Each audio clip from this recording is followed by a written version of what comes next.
The princess was on the balcony when a criminal organization shows up and kidnaps her. She starts screaming for help, and the kidnapper tries to knock her out. She just closed her eyes and started hearing the sound of a fight. When she opens them, everyone was passed out on the ground. A masked boy appears behind her and protects her from the remaining bandits, throwing kicks, punches, and slicing through everyone with his sword at the speed of light. He takes her to a hideout because the bandits are searching the whole city for her. But the hideout didn't last long, and they had to jump out the window, flying through the air and everything. When the organization's boss shows up and uses his magic to attack, but the boy blocks it like it's nothing. The dog guy unleashes a blast of magic, but nothing hits the boy or the princess. The boy decides to put the princess to sleep, so she won't see what he's about to do. The henchmen start firing arrows, and he blocks them easily. They rush at him with their swords trying to land a hit, and they're completely useless against this kid. The boy gets bored and decides to strike back, throwing every single arrow right back at the bandits. The Chihuahua wonders who this boy is. What kind of power is this? The boy, even with the girl in his arms, summoned a Rasengan that turns into a spirit bomb. By the time the little dog realized what was happening, he got hit by this insane power. Everyone around starts asking who this boy is and how he took down the organization's boss.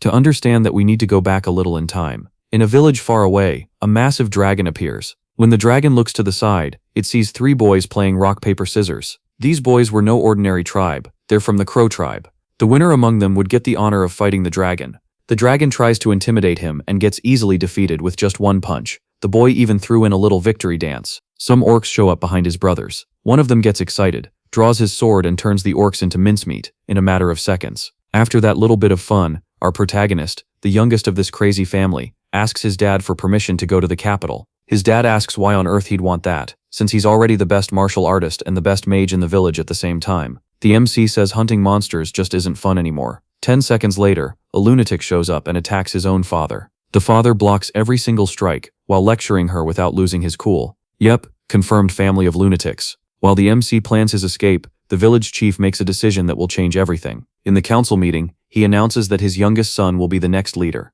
The leader has to be the strongest, and this 12-year-old kid captured a dragon on his own, using nothing but his own skills. On top of that, he can use 2 types of magic at the same time, which is supposed to be impossible. Before the council can even process all of this, a man bursts into the meeting screaming for them to come see what happened. When they step outside, they find a pile of dead monsters at the entrance. The leader's sister shows up with the MC's note saying, "Gone to the capital." This isn't a goodbye, it's a sayonara. The father folds the paper and orders them to capture the kid immediately. But the boy had already thought of everything. The corpses he left at the entrance decompose and release poison into the air. That delays the pursuit for hours. 2 days later, his sister, who inherited the family's genius, organizes 3 groups with specific roles and says with that calm little smile, "My brother's plan isn't going to work." During the night, our boy is freezing to death inside a cave. While sipping his hot tea, the warriors find him. They even try to grab him, but the MC dodges everything way too easily. He beats them up one by one without even changing his expression. Then he heads back into the forest to keep running.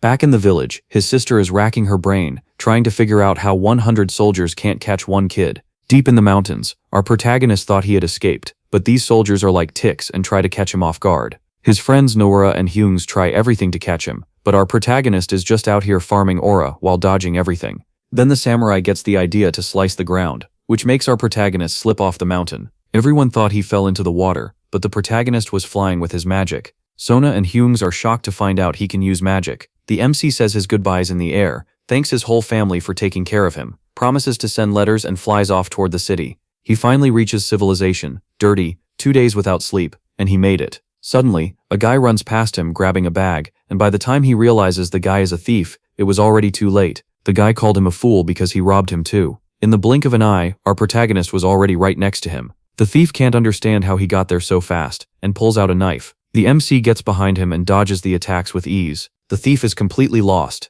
Then the protagonist appears behind him and gives him a simple flick, sending the thief flying far away with just that one little hit. Right as the protagonist is picking up the bags from the ground, the guards show up. The boy explains that the other guy is the thief, but when the thief takes off running, our protagonist is the one who gets arrested. He's wondering how on his first day in the city, he managed to end up in jail. The guard asks for his ID, but the protagonist has a trick up his sleeve. He uses spatial magic to grab someone else's document. When the guard sees the ID, he apologizes on the spot, because the boy grabbed a noble's document. He's released immediately. Walking through the city, he spots a shop and tries to buy some food, but when the old man sees the super rare coin, he goes into shock and says he doesn't have enough goods to make change for it. the MC decides to leave. The day went on, the sun went down, and the protagonist had nowhere to sleep. He has money, he just doesn't know how to use it. Today is not a good day. The troublemaker approaches, along with two buff brothers. Annoyed, he says the protagonist needs to pay him for everything he did earlier. The coin in his hands must be worth all the trouble. It is very strange to realize that a mere child managed to beat his companion. He argues that he won't accept that a child defeated him, claiming that the child has a weapon. The protagonist notices that the person in front of him is the thief who stole his backpack earlier. He asks whether the group has some smaller coins for change, because he wants to do a little trade with his items. The brothers are completely surprised to see a white gold coin in front of them for the first time. Promptly, the little thief grabs that item, thinking he has the upper hand. He says he won't have any change, and that this will make them even, letting the MC go away. In fact, the MC doesn't want exact change, just a few coins to survive one more day in the city. Someone, from afar, says that adults shouldn't bully a child like that. An adventurer approaches, ordering everyone to stop committing this crime. Surrounding the person, the muscular guys say it's better to leave before it ends in a fight. Without giving any time at all, that person strikes one of the opponents in a stylish way. Right after that, he knocks out the other bald one with just a precise punch. Seeing this whole scene leaves the blonde guy speechless, afraid to act. The best option for him is to leave while his opponent is still acting kindly. The brothers were not knocked out and show up once again, wanting a second round. Unfortunately, the person is caught off guard and defeated, being left on the ground. Fallen in front of the beggar, he asks if the protagonist is okay after that scene. On the night of the same day, they head to a bar to satisfy all of the little one's hunger. He asks the MC to eat more slowly so he doesn't choke, saying he can pay for more food if necessary. Finally, he introduces himself. His name is Lisbon Carter, and he can also be called Lis. The hero's name is Denmark, similar to the great country of Denmark. Noticing that the beggar doesn't have a place to stay tonight, he says that sleeping in this bar would be a good option. He jokes that he isn't a terrible person. His goal is to become a knight on the continent. Suddenly, a red-haired girl draws his friend's attention in the middle of the conversation. She complains that there is no more room for them to keep bringing beggars into the bar. She notices that her companion's face is injured and wonders what happened. Apparently, this is something that happens a lot with the two of them, and they get into a heated argument. Alice looks irritably at the MC, who doesn't stop eating at any moment. This makes the two of them look at each other in an uncomfortable and embarrassed way. As she leaves, she says that if they don't go to the capital soon, they will end up dying. This is Leaves' sister, who explains that she is quite tired and acted without thinking. Curious, the boy asks how the financial system works in this region. He comes from a village in the mountains. That's why he doesn't know how the coins work. It is explained that there are 8 types of coins in this empire, and the most valuable of all is the white gold one. They are called pelkes, with a wide variety of materials making up the economy. Using a sheet of paper, Lees explains exactly how the financial system works, in detail. Attentively, the MC reads what is written on the paper, trying to understand the value of things. He is surprised to discover that only one white gold coin can sustain a feudal territory for more than a month. Finally, he realizes he tried to pay for a pack of chewing gum using a coin worth billions of dollars. Leaving the young man in the room, Lees says he will go check where his sister is. In the same early morning hours, the boy sees that he has some free time and gathers all his equipment around the bed. He wonders which of these items would be worth selling at the market. He looks at his bag full of white gold coins and realizes they are useless because no one will accept them. So for now, the only way to live is by selling your own equipment. When he creates his pocket dimension bag, he notices it's much easier to use his magic outside the village area. Noticing someone is entering the room without warning, the hero manages to pretend he's asleep in time. The next morning, he leaves a note beside the bed thanking them for the bed and the hot food. As he leaves, he reflects that he needs a proper ID card before doing anything. Since walking around with a noble title will draw a lot of attention, he needs to find someone who can make fake IDs. In the village, the thieves wonder what they should do with so much money, suggesting they split it among themselves. To frustrate their plans, the blonde guy says exchanging all that money won't be very easy, and that they need to be careful. Suddenly, he notices his friends have run off, leaving him behind. Appearing out of nowhere, the MC manages to complete his first objective, defeating the thug who robbed him. In a forest, the man wakes up with his face badly injured, wondering what happened. The muscular man shows up happy that the captive has finally woken up. The one saying this is a giant dressed in a very strange way. Seeing he can't escape, the hostage asks to be released, asking who did all this. The ogre punches a tree, saying the same thing will happen to his hostage. He says he knows someone in the village makes fake IDs, and asks who that person is. Unfortunately, the thug says he doesn't know anything about that person. However, the bearded man doesn't believe him, and threatens him once again, breaking a tree. He says that if he doesn't hurry up and talk, he'll end up going to heaven in a tragic way. The hostage really doesn't know anything about it, but he knows someone who might be useful. Looking at the coin, he says he managed to kill 2 birds with 1 stone. When he tosses the item into the air and catches it, the magic slowly fades, revealing it was the MC the whole time. The scene shifts to a busy bar, when some people have their attention drawn. A well-groomed man enters the hall, drawing everyone's attention. This is the protagonist, who wonders if he went too far with his disguise. The waitress says she hasn't seen him before, and asks if he would like to see the menu. In the noble's head, a voice says that if he follows the right orders, he won't have difficulties later. Then he speaks a secret code hidden in food dishes. Suddenly, the girl changes her expression and asks the noble in front of her to follow her. The place they go to is the bar's underground area, and it seems quite deep and hidden. On the wall there is a protective barrier made with magic, which is very strange for a place like this. Promptly the girl reveals herself to be a sorceress, and opens a portal to the other side with her mana. Upon entering the place, it's possible to notice a kind of gypsy woman in a magical room. The waitress leaves the noble alone, saying she needs to do her chores. Seeing that the person in front of her seems embarrassed, she asks him to sit down. With his magical ability, the MC notices that the woman in front of him has 6 different spells set up in this hall. The other 4 are secret defensive and offensive spells. Lastly, there is the most interesting one, an illusion to hide the space behind the wall. The question that won't go away is, what does the blonde guy want by coming here? He finally reveals that what he has wanted all along is a fake ID card, which surprises the gypsy woman, who thought she was going to have a much harder task to do. To do that, the client needs to bring all the ingredients himself, along with an ogre bone. Using his pocket dimension magic, he quickly pulls the item out of his inventory. Impressed, the girl praises the man in front of her, saying he is skilled. The status the protagonist wants, in his mind, is Baron or above. Unfortunately, there is a lot of protective magic on ID cards for high status, and not even the woman can make them. But the hero doesn't care about that, believing the spells will be easy to do himself. Since the man insists, the girl charges for the service, which will cost around 15 million. With no patience at all, the blonde guy takes a white gold coin out of his inventory. Looking closely, the girl realizes her client must be someone extremely rich in this world. He asks if it's possible to buy other things besides the fake identity, saying he can pay whatever it takes. The next day, he begins to examine his new item, which will allow him to walk around. He got the capital's map and some papers from the Empire's army. On top of all that, he acquired some magic books and some spare change. He realizes he won't need to worry about money for the next few days. From inside the bar, the sorceress wonders who her client was, who left around 4 billion on her table. As she removes her mask, she reflects that he doesn't seem like an ordinary person. Unfortunately, she will have to report all of this to someone called the Great Mother. At the clan, the young woman states that at the moment, they are searching for her brother in the largest towns of the Empire, but she doesn't believe it will be easy. Being able to disguise himself as other people with magic will make the whole process harder. Unfortunately, there are no more reasons to worry, since the family's uncle received the news. The letter is delivered to the man, who reads it carefully, paying attention to the details. He believes his nephew is very troublesome for trying to escape. Inside a weapons shop, the MC is negotiating some trades. When asked if he is traveling far away, he says he has something in mind for so many items. He notices the one who helped him on the previous nights buying a few things from the merchant. The little redhead is irritated with how the negotiation is going, which doesn't seem to be going well. She starts blaming her older brother for always walking around the city without money. That's because he always gives most of the profits to beggars he finds on the street. Realizing the argument won't stop, the MC steps in, trying to change the game. Looking at the boy surprises both siblings when they see he is loaded with items. In a bar, Lise says she was worried about him because he left suddenly in the morning without saying anything. Politely, the redhead says that happened because the boy knew he was being dead weight.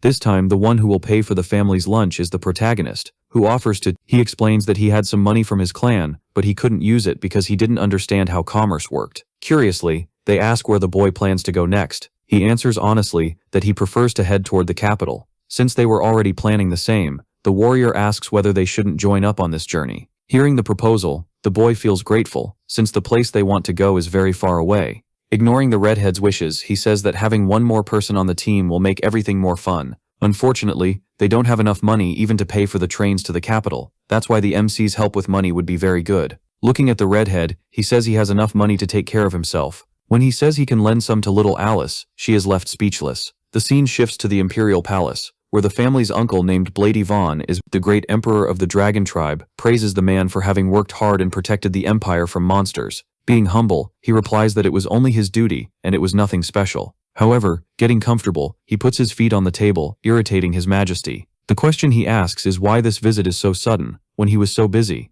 Explaining, he says that his youngest nephew escaped from the village, but that doesn't seem to worry the blonde man, for he believes the Crow tribe won't be defeated by just anyone. In fact, the uncle says it will be a relief if no village on the continent is wiped off the map. And the problem is that this boy was chosen to be the village's new chief. He explains that, even though he is only 16 years old, the prodigy is extremely powerful. Stories claim that he managed to capture a dragon when he was only 12 years old. Hearing that leaves the emperor speechless, understanding the seriousness of the whole situation. As he leaves, he says he is busy, needs to take good care of his people, and cannot help with this problem. When asked what to do regarding his nephew, he says that this is a problem for the family to solve. This leaves the hunter irritated, because he will have to deal with this problem alone. Heading toward the capital, they finally get close to the train that will take them to their destination. Inside the vehicle, the three begin to settle into their seats. It is explained that they are in a first-class seat, one of the most expensive in the car. Annoyed, the girl explains that it will take 4 days to reach the capital, and that she wouldn't be able to stay in cheap seats. Before, they had more than enough to pay for these seats, but the warrior's generosity made the budget run out. Seeing the train in the distance, we notice a group of orcs looking for a fight. The train continues down the track without stopping, as fast as possible. Inside the car, someone is reading a book about the Empire's laws and police. The little girl notices that her friend has spectacular concentration, since he has been reading since the train departed. She believes he will take the civil service exams, which take place every summer. This is the MC's plan, who has about a month to study all the necessary material. As a good friend, he really hopes the protagonist achieves all his goals in the capital. His plan is still to become a knight, but it is a difficult task, since he has a kind heart. While they talk, the train suddenly stops, making a very loud noise. Looking out the window, the redhead wonders why the cars stop so suddenly. Standing up, she says they still have a long way to go before reaching the next station. A heightened instinct draws the protagonist's attention, and he thinks he should take a look outside. Through the window, it is possible to see a mischievous goblin wanting to attack at full speed. Seeing that his friend almost got hurt, the hero approaches to check on her. When he asks if the girl is okay, she gets embarrassed. They notice a defeated goblin, which makes them curious. The knight says he will look outside to make sure everyone is safe. Drawing his sword, he believes the goblins are attacking the train, and that he needs to defend everyone. He leaves his sister alone with the protagonist, while saying he will be back shortly. Seeing her brother leave, the redhead screams non-stop, but she is not heard and is left alone. Looking out the window, she notices that not even her friend stayed in the car, leaving her isolated. Walking through the train, the knight notices something very strange ahead of him. An army of goblins is attacking all the passengers who beg for their lives. Being a malicious creature, one of them says he will steal every item he can and kill every human he sees. At the moment, one of them was about to take down an agent. Someone shouts for him to stop, drawing his attention. At full speed, the knight manages to strike the first goblin, defeating it. This greatly irritates the leader, who curses at the boy, wanting his blood. A tense fight begins between the two. At full throttle, the young man is much more powerful and manages to defeat his opponent with a blow to the neck. Seeing that he has defeated all the enemies in the area, he asks those he saved if they are okay. He warns that the seats in the back should be safe, not noticing the enemies approaching. Unfortunately, the rest of the goblin army appears in droves. However, before they can hit her, a blue aura covers the entire battle scene, causing each goblin to be eliminated, one by one. In a matter of seconds, the entire room is taken down without much effort. This was the protagonist doing, as he was outside the train, secretly protecting his friend. Impatient, he thinks he does not have time for this nonsense right now, since his plan is to get to the capital as soon as possible to study for his test. From inside the car, the redhead can see her friend flying outside. This sight leaves her impressed, because she did not know he was so powerful. After the whole fight, the train manages to reach the station east of the capital. Finally, the protagonist manages to reach his destination along with the adventurers. The redhead is complaining as always, because she is afraid her brother will be killed on a dangerous adventure, saying that if he goes to heaven at some point, she will dig him up just to bury him again by herself. She also complains to the MC, asking where he went when he was supposed to be protecting her. In front of the hero, a man is yelling at a citizen in front of a carriage, saying that he is blocking the street, asking if he knows who is inside the vehicle. In desperation, the person starts apologizing for what happened. Alice asks her brother not to interfere, because if he does, he will go home alone. With a keen look, the protagonist can make out the wolf crest on the carriage. It is explained that the boy's initial plan is to go to the bank before doing anything else in the city. Inside the Grand Bank of the capital, the clerk asks what she can do to help. To store all his money, he says he would like to open an account. Before she can do anything, the clerk needs his identification card. When the young woman finally receives the item, she places it in front of a magical device to read the code. The silence makes the boy tense, afraid his protective spells have gone wrong. He wonders what would happen if he were caught inside a bustling capital. Relieving all the stress, the girl says the boy has successfully confirmed his identity and can create an account. Having completed the process, he receives a tablet with inscriptions that grant him access to the account. From now on, this is the way he will be able to do business in this world, functioning like a kind of card, which means he can finally convert the gold he has into smaller coins. Complaining once again, the redhead says they waited a long time outside the bank and hands a bag to her friend. This is payment for lunch from the previous days, but that is not what the hero wants. The plan now is to separate the two groups, since the adventurer has things to do and doesn't want to be late. This makes the knight very sad, because he liked his company. In fact, the younger sister never forgot the vision she had in the carriage, which is why she is so annoying. Recalling it, at that moment she thought about what her friend was doing in mid-air. And looking at his face, she reflects that she earned points with him for not running away in the tense moment. Seeing the girl leave, he states that the MC probably did something right on the way to the city. As he leaves, the knight wishes his friend good luck on the civil service exam test that will take place. Watching his friends depart, the young man's plan is to find a house to sleep in for the next few days. That is exactly what he does, going to a real estate agency next. The old woman bombards the boy with complex questions, making him impatient. Finally realizing that she rushed things too much, she apologizes for her anxiety. Finally, he states that he will live alone, because he comes from a very distant territory.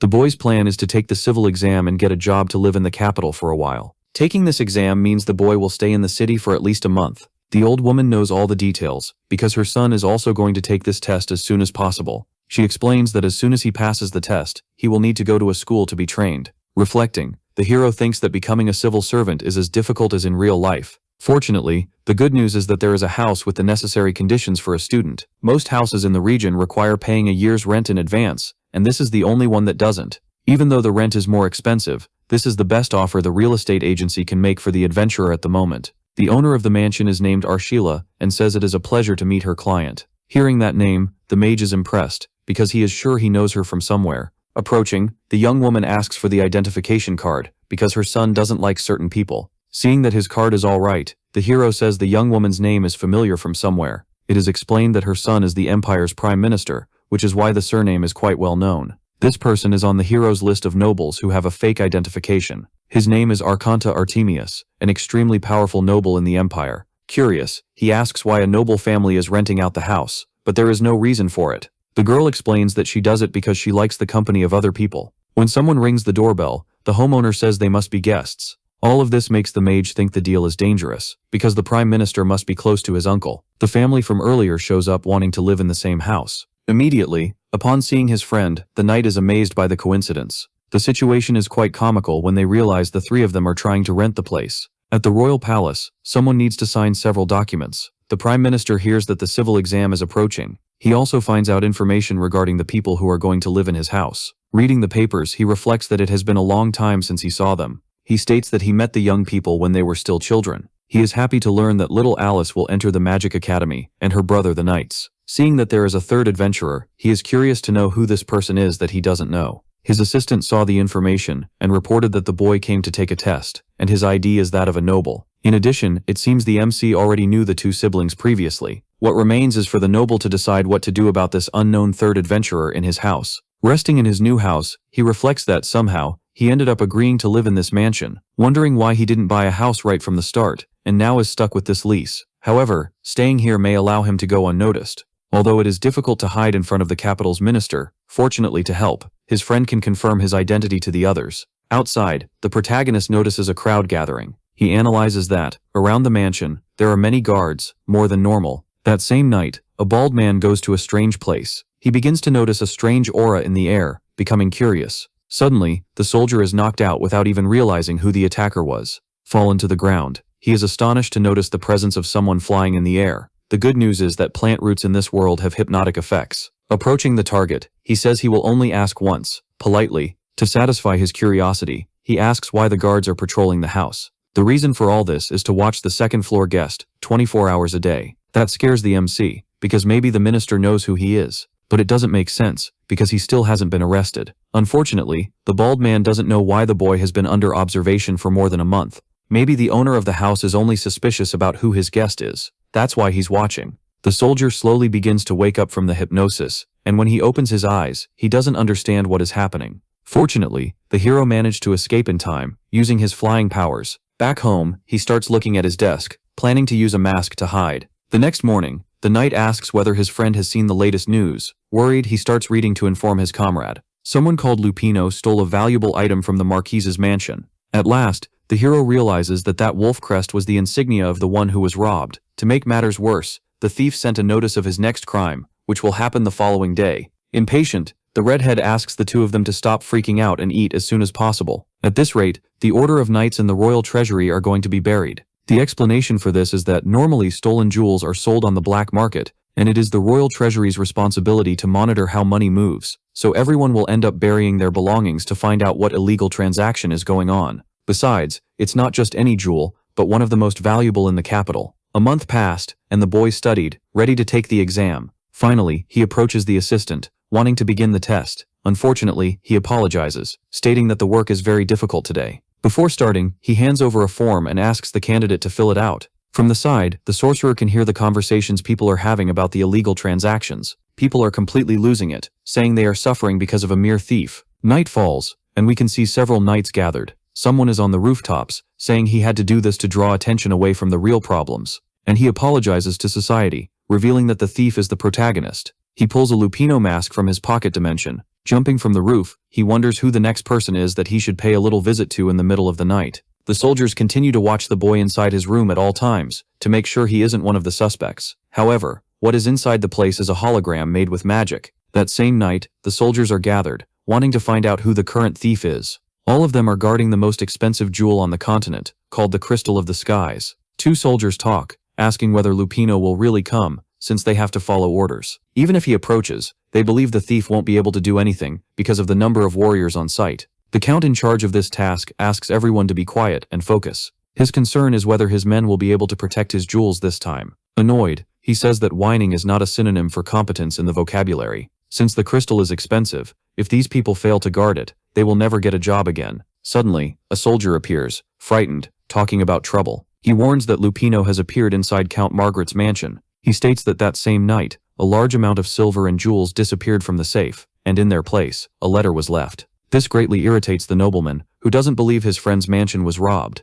The commander's plan is to split the units into two, to cover more area. The soldier's hypothesis is that the robbery at the commander's mansion was a false alarm. Being selfish, the man doesn't want to hear it, and orders everyone to stay to protect his precious jewels. While the argument happens, we see that the Crystal of the Skies disappeared without anyone noticing. Disguised as a soldier, the protagonist starts to move away with yet another successful theft. Using his magic, he activates a portal to quickly change clothes. In a matter of seconds, he appears as the famous thief Lupino. In his hands is the precious jewel, a task that was very easy to complete. Even though he is powerful, the protagonist can't defeat so many soldiers, and his promise was not to rob any other place that same night. A room covered in magical protection seals catches the boy's attention. Noticing that this room contains all kinds of protective magic, he wonders whether there is something important inside. Fortunately for the wizard, breaking this door's code will be very easy. Upon entering, he realizes it is nothing more than an empty room, with nothing interesting in it. However, when he looks more closely, he notices that one of the cabinets is also protected by magic.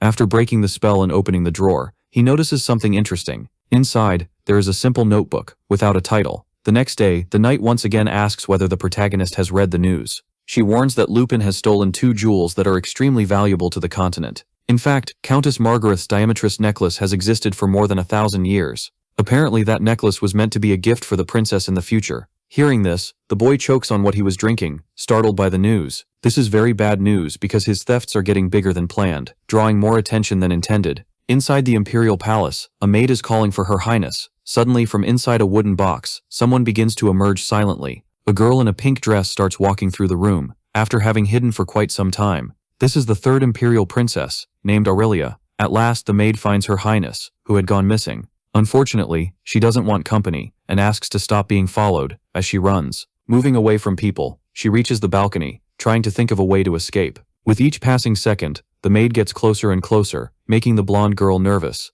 Looking out from the balcony, her only idea is to jump, since there is no other alternative. Breaking into a cold sweat, she doesn't think much and jumps, managing to get very close to the other balcony. However, while she is in the air, she realizes she won't make it far enough, and she starts to fall. The maid finally reaches the balcony, to witness her princess's tragic fall. From there, it is impossible to see anything besides the garden's trees. When she opens her eyes, the princess realizes she was saved by a masked person. Nervous, she asks who the person in front of her is, and what is happening. The hero explains that he saw the young lady was in danger, and decided to intervene. Fortunately, he reassures her, saying he will put her somewhere safe. But before doing that, he asks whether she knows where the third princess's room is in the empire. This makes the girl nervous, because without realizing it, he is referring to her. She argues that she will only give the information her savior needs if she is put down on the ground first. Activating his magic, the wizard tells the girl to hold on tight, and he starts flying over the city, while the girl screams through tears, afraid of going up into the sky. Looking at the buildings from above, the princess realizes that the imperial palace is very large. Now that she is safe, the protagonist asks once again where the third princess's room is. Trying to dodge the question, the blonde girl says it isn't something simple to talk about like this. The boy asks what she is doing, and she replies that she needs to make some deliveries around the city. Promptly, the hero offers to make those deliveries. Putting the girl down on the ground, he hands her the necklace he stole earlier and says he hopes it didn't cause too much trouble. Seeing that jewel, the girl is confused, but he explains that it is a birthday present. Without giving explanations, the boy leaves, saying the young lady will understand in due time. The girl, very fragile, is afraid of being left in that rat-filled alley. The blonde girl's complaint catches the protagonist's attention, and he sees that she is very naive. To help once again, he activates his power to get rid of all the little rats. Seeing that the girl is crying, he says it's okay, and that the whole problem has been taken care of. One surprising thing is that the girl had never seen rats before in her life. Before her savior leaves, the blonde girl asks him to wait, crying. She argues that she wanted to walk, but her legs are completely tired. In the next scene, the two are at the top of the city, talking about the obstacles they will face in the future. The young woman explains that she had no choice. She needed to run from her father's decision. Being completely honest, she says that if she stays in the palace, she will have to marry someone she doesn't like. Growing sad, she wonders how she is supposed to marry a noble she has never even met. This world is very strange to the protagonist, who doesn't understand why the young woman can't refuse that decision. He believes his friend is confident enough to run away from her father, but not to refuse a direct decision. If the girl wants to fight for her future, she needs to go on a hunger strike or cut her hair, or at the very least, pretend to be dead to show how determined she is. After all, this is the blonde girl's life, and she can't keep living according to other people's wishes. She advises her to fight to find the life she wants to live. These words move the girl, who understands and says she will fight for her desires. Her plan, from now on, is to tell her father who she truly wants to marry. After that, the boy is happy to know he helped one more life on the continent. We return to the capital's bar, where the gypsy woman enters calmly. The attendant notices the young woman's presence, and immediately starts moving to serve her. However, without even saying good morning to her employees, she heads to her secret room. At last, she finds Big Mama, known as the company's informant. She says it has been a very long time since she last saw her friend, named Milpia. At last we can get to know the gypsy woman, who is the company's leader. From now on, the nun no longer wants to be called by that name, but only Mama. She explains that she came here because a man went to her shop to buy information,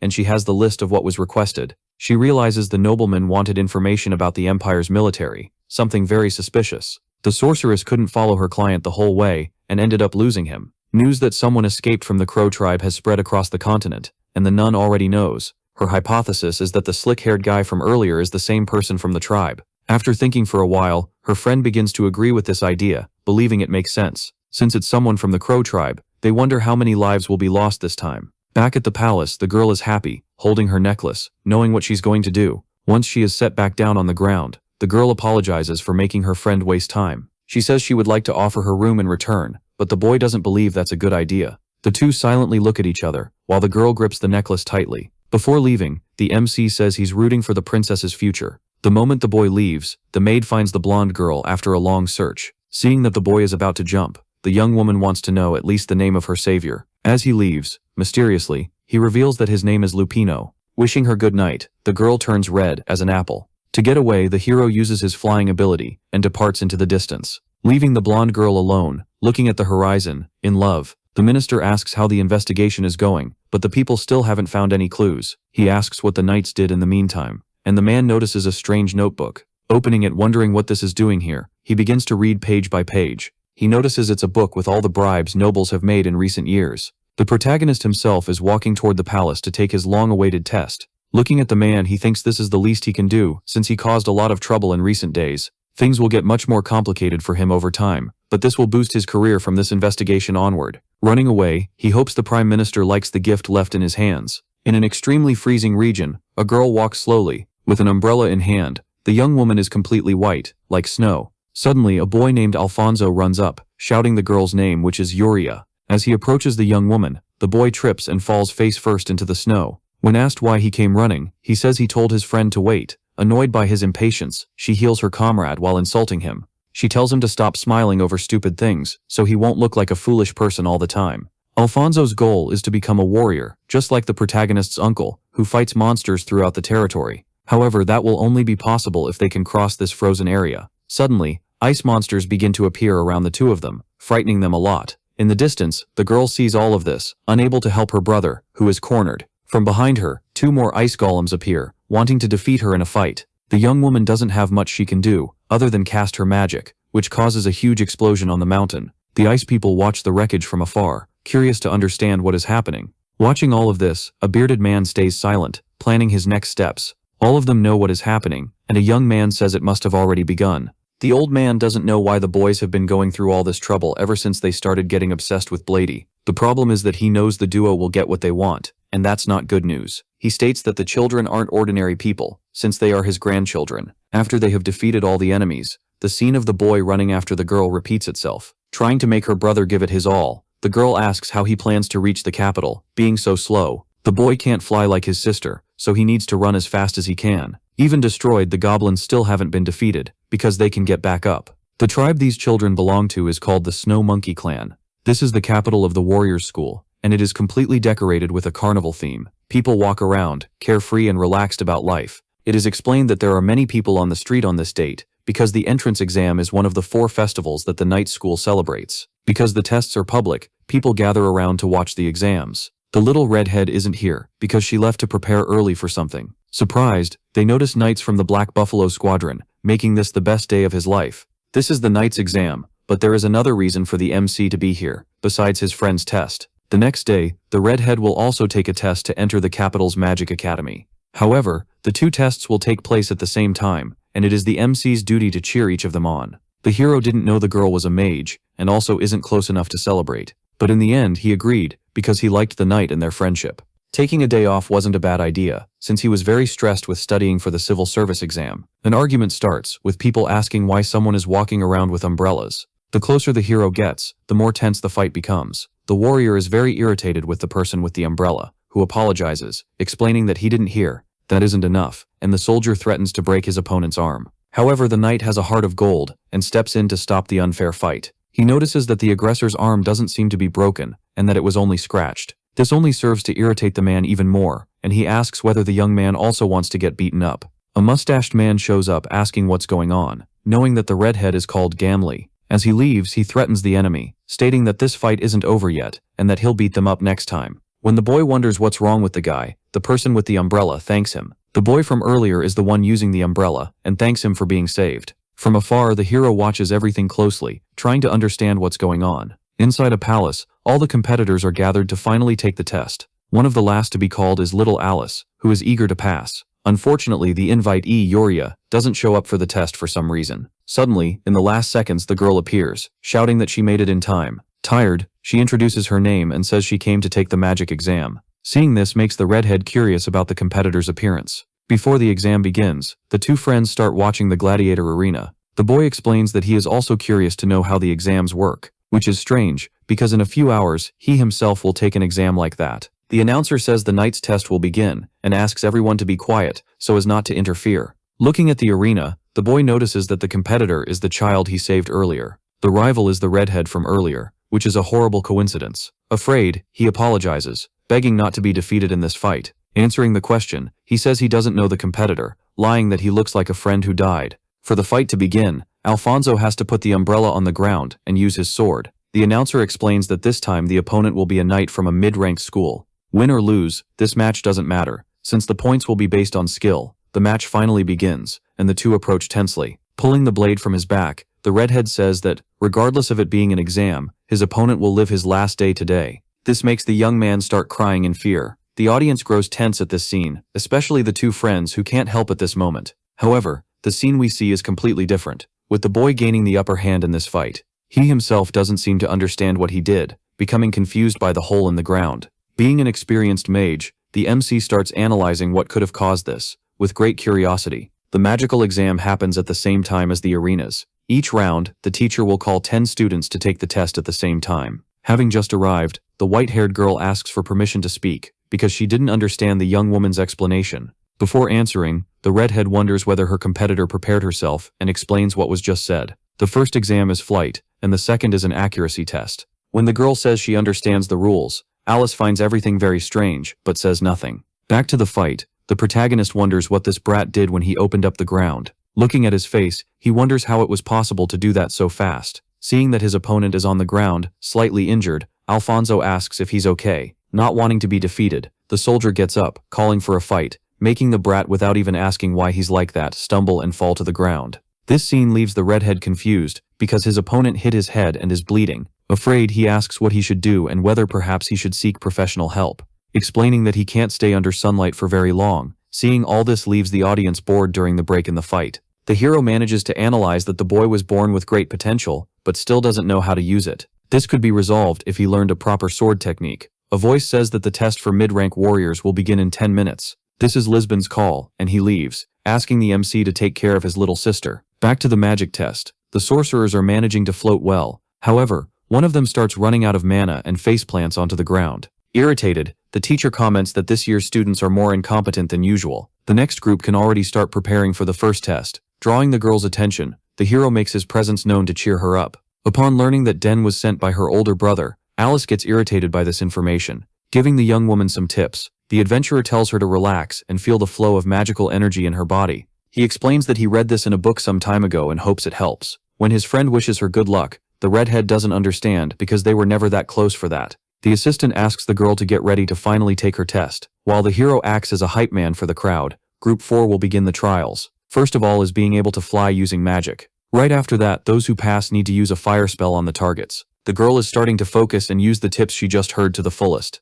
This, unintentionally, ends up working, and the flow of energy in her body increases. It doesn't take much effort for her to start flying quickly. When she's in the air, she celebrates that it worked, being the first to float. Next, she needs to focus to hit the targets as soon as possible. Starting to activate her fire magic, she reflects on where she should direct the flow of energy. She shoots a fire arrow toward the first target quickly. When it hits, she celebrates, but something catches her attention. The girl in white manages to use ice magic to hit the targets as well. From afar, she says to herself that she used the Ice Queen's crystals, which form an endless storm. One spell used by the young woman was Ice Lance, hitting all the targets. The teacher asks the girl to stop, because in this exam area there is no magical barrier. Fortunately, that was enough for Yoria to pass the test. Only 3 competitors managed to fly high, which is a relief for the redhead. Seeing all this, the MC reflects that the white-haired girl used the necessary amount of mana without missing a single attack. He reflects that he didn't know powerful sorcerers were near the city. Approaching, Alfonso states that the person who is floating is his older sister.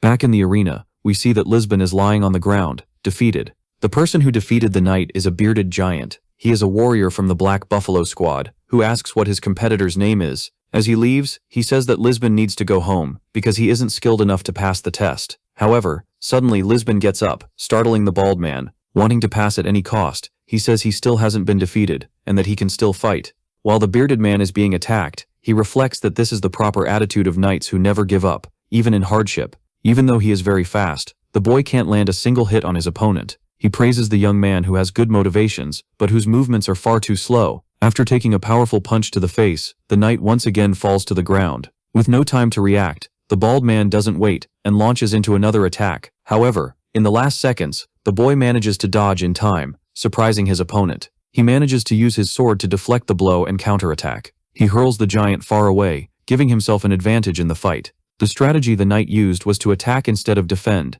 and it worked very well at that moment. It is explained that if he had failed in that attempt, he wouldn't have survived another day. Extremely tired, the young man doesn't stop and keeps pushing forward. He gives it his all as he fights non-stop against the bearded man. As he keeps striking without pause and has his blows blocked, he screams with all the hatred in his chest. Unfortunately, the opponent manages to land a precise counterattack, dealing him considerable damage. Drawing closer, he asks where the person who had been fighting calmly a second ago went. He tells the young Lisbon to calm down and trust his own abilities. That advice motivates the boy, who draws strength from beyond to fight once again. He manages to land a direct hit on his rival's sword, sending it flying far away. Managing to stay on his feet, he is surprised by a sudden attack from the young man. Without any mercy, in a single blow, he manages to defeat his opponent. As he finishes the attack, he realizes things didn't go as expected, when he notices the target is still alive. Seeing that he managed to cut his face, the boy asks if the bald man is okay. Irritated by the blow, he retaliates with a strong headbutt to the boy's forehead, sending him flying back.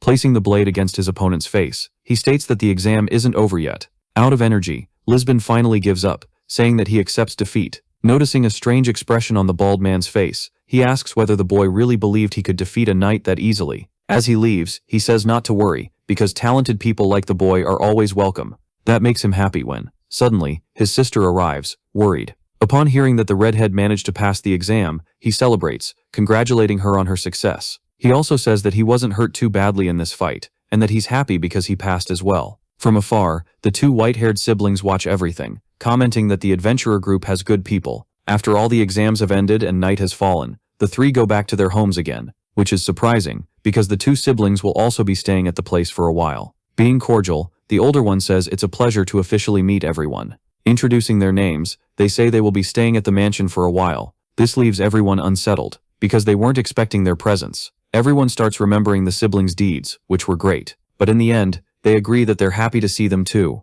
A noble arrives, saying that he only trusts this mansion to house his cousins from far away. The redhead seems surprised when she realizes the person in front of her is William Pendria. He is very famous for being from the monkey tribe, and for having great magical talent as a general. The little boy is surprised to see that they are talking about his uncle. Inside some random bar, someone is rudely asking for a room, but someone replies that they don't have change for such an expensive coin, making the person pull back their hood, revealing that it is in fact Leisha Blade, looking for her brother. The siblings haven't bathed since they left the village, and that's all they need. Mac believes that Lord Lancelot needs to visit an important place first. Uncomfortable, the boy prefers that they call him only Len. The diplomat from Crow Village explains that the value of their coins is so high that no other village can cover it. When the girl asks what they should do, we can see someone watching them from afar. That same night they went to buy some weapons at a depot. The manager of the merchant group asks why his customer is here at this time. They waste no time and ask whether the seller has seen the person in the photo. He leaves them confused because he hasn't seen her, but he knows who can find her.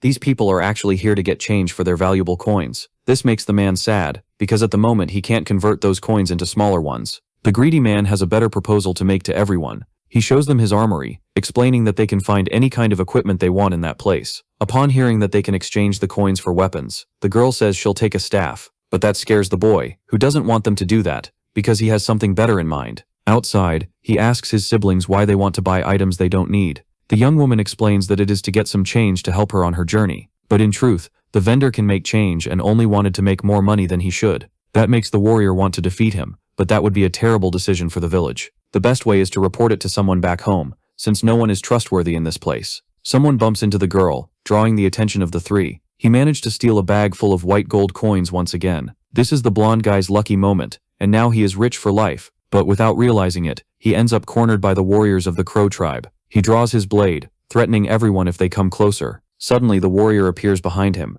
saying he doesn't have time for this nonsense. He knocks the thief to the ground, stating that it's really annoying to leave his tribe and have to deal with this. At that moment, the papers in his bag fall in front of the crook. He recognizes the MC who was in the photo. He explains that, a few days earlier, he also tried to rob that person. This leaves everyone surprised by the blonde guy's audacity. The next day, the civil exam will finally take place. Everyone, including the protagonist, is focused on doing their best. After the difficult test, the students try to see the results, anxious for the answer. Among them is the hero, who doesn't seem enthusiastic. Amid so many names, he realizes he's on the list of candidates who passed the test. That same night, he celebrates with his friends at a party. Everyone congratulates him, saying that they also passed their respective tests. The lady of the house praises him for passing a difficult test in the capital. The Snow Disciples have rude manners, as they still haven't adapted to the capital. This makes the redhead joke that Alfonso is already getting used to living in the mansion. From now on, the hero will live in the dormitories, since it is cheaper than this house, and Alice believes her older brother will bother the MC if he stays here. The mage is sad, because they just met and are already going to be separated. She explains that they became friends when they found out they were the same age. This irritates the girl, who wonders why they aren't friends, since she is the same age too, making the MC ask if that is what she wants from now on as well.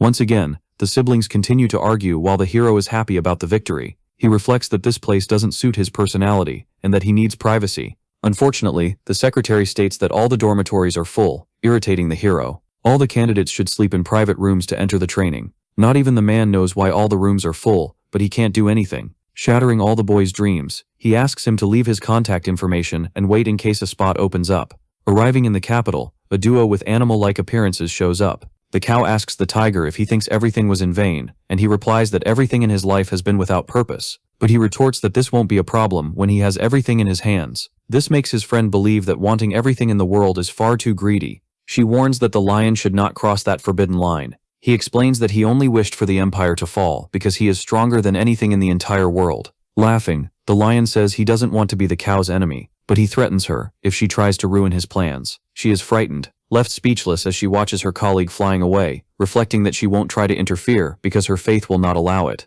The ceremony for the candidates who passed the test is finally going to begin. Everyone is gathered, neatly arranged in their seats. Even though he passed, the protagonist is bothered that he didn't get his private suite. Fortunately, the owner of the mansion said he could stay until he finds a place of his own, and it would be very rude of the young man to refuse such great hospitality and simply leave. This is a big problem, because he needs to leave the house that the Prime Minister can watch the entire time. A bearded man appears asking if he can sit next to the fugitive. When he agrees, he notices that his colleague looks a bit old, and even so passed the exam. The bald man asks, even though he is rude, what the boy's age is. He explains that he is 16, and understands that the question was only out of curiosity. Suddenly the fat man says it is a relief to find someone his age, surprising him. In a strange way, he says he is only a little older than the boy, but his appearance is that of an old uncle. As they introduce themselves, he asks if they can have a snack together after the ceremony. At the end of everything, the candidates who passed leave happily for their homes. However, a blonde woman appears mysteriously in front of the event.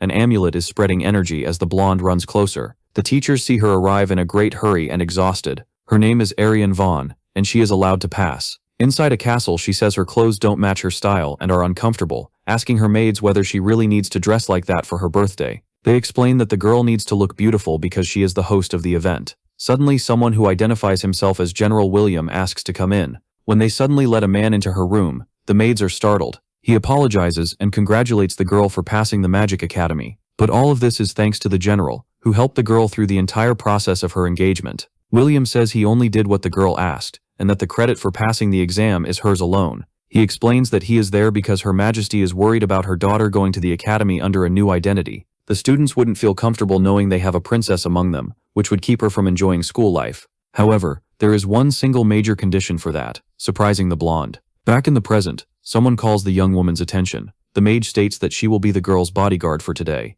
As she introduces herself, it bothers the blonde, who didn't know she would have attendance. Fortunately, she understands and introduces herself, hoping they will have a great friendship ahead. Right from the start, the two are friendly with each other, suggesting good relations in the future. Inside the academy, classes continue to be taught non-stop to the students. From August to November, the protagonist will have continuous classes, and will take a test at the end. After that, they will have practical training for an entire month, and will go to unique departments. The hero's friend asks what other subjects they will have besides the one they just had. By coincidence, the two will have the same class next. Politely, the bald man asks if they can continue the conversation later, since he knows his friend is going to study. A soldier shouts for everyone to line up in 7 rows. He hurries all the students, because he is not joking around. Seeing the formation of his men, he explains that his classes will always start that way, since this kind of training is meant to improve the candidate's health. However, what the boy fears most is swordsmanship class, because he needs to be very careful to control his strength, avoiding something worse from happening. The question he asks himself is how gentle he has to be to hide his origin. Using all his strength, the bearded man starts striking a log. The soldier praises him for his fighting skill, being as good as someone who has fought in wars. The surprising thing is that the bald man has never been a mercenary, and he accepts the compliment. Preparing to attack, he reflects that he needs to strike the target as weakly as he can. In his first attack, he drives the log down into the ground. Fortunately, everyone was looking at his friend and doesn't notice this strange scene. His strategy for now will be to skip as many sword classes as possible. In the Great Temple, it is possible to see several majestic statues. Inside, the tiger is in a moment of reflection, when something catches his attention. Someone explains to Mr. Fernando that they managed to gather as many people as requested. Finally, the person removes his mask to reveal his true appearance. He begins to deliver a sermon to his warriors, showing that he is Cardinal Fernando. The friends are commenting that it's strange that the hero isn't in his own dormitory. Unfortunately, he couldn't say anything when he found out there were no rooms left, and he was left out. When the fat man offers to help, the boy says it's fine, and that he'll get a place when one becomes available.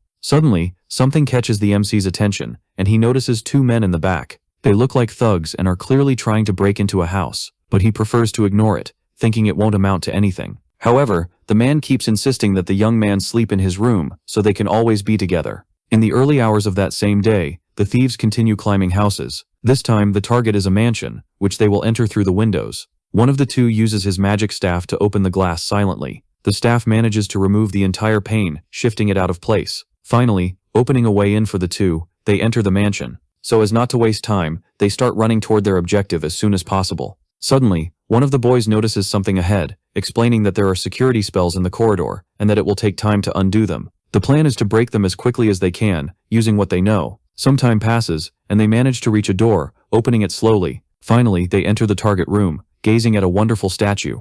This is the goddess's golden statue, one of the most expensive in the capital. One of the friends explains that the temple's authority fell because of the defeat against the Demon King. He argues that if it weren't so valuable, it wouldn't have so many protective spells guarding this object. Suddenly, the protagonist appears masked to save the day, frightening the two thieves when they realize the boy came with the same objective. In a funny scene, the three begin to observe the object with attentive looks. Cleverly, the hero realizes the statue is emanating magical energy, and with his powers begins to do something to the item. Draining all the energy, he takes the object, stating he has never seen anything like it. Irritated, one of the delinquents lunges at the masked one with a punch. Without much difficulty, he knocks his opponent far away with a single blow, frightening his partner when he sees how far he flew. So one of the thieves won't escape. The hero approaches, stating that whoever does something wrong must be punished. The cardinal is hearing that they managed to get rid of those who were planning to create chaos in his plans. It is revealed that he is trying to find the Great Mother's headquarters, and his lead is a residence in the northern region of the empire. It is a small village called Granwell, easily tracked.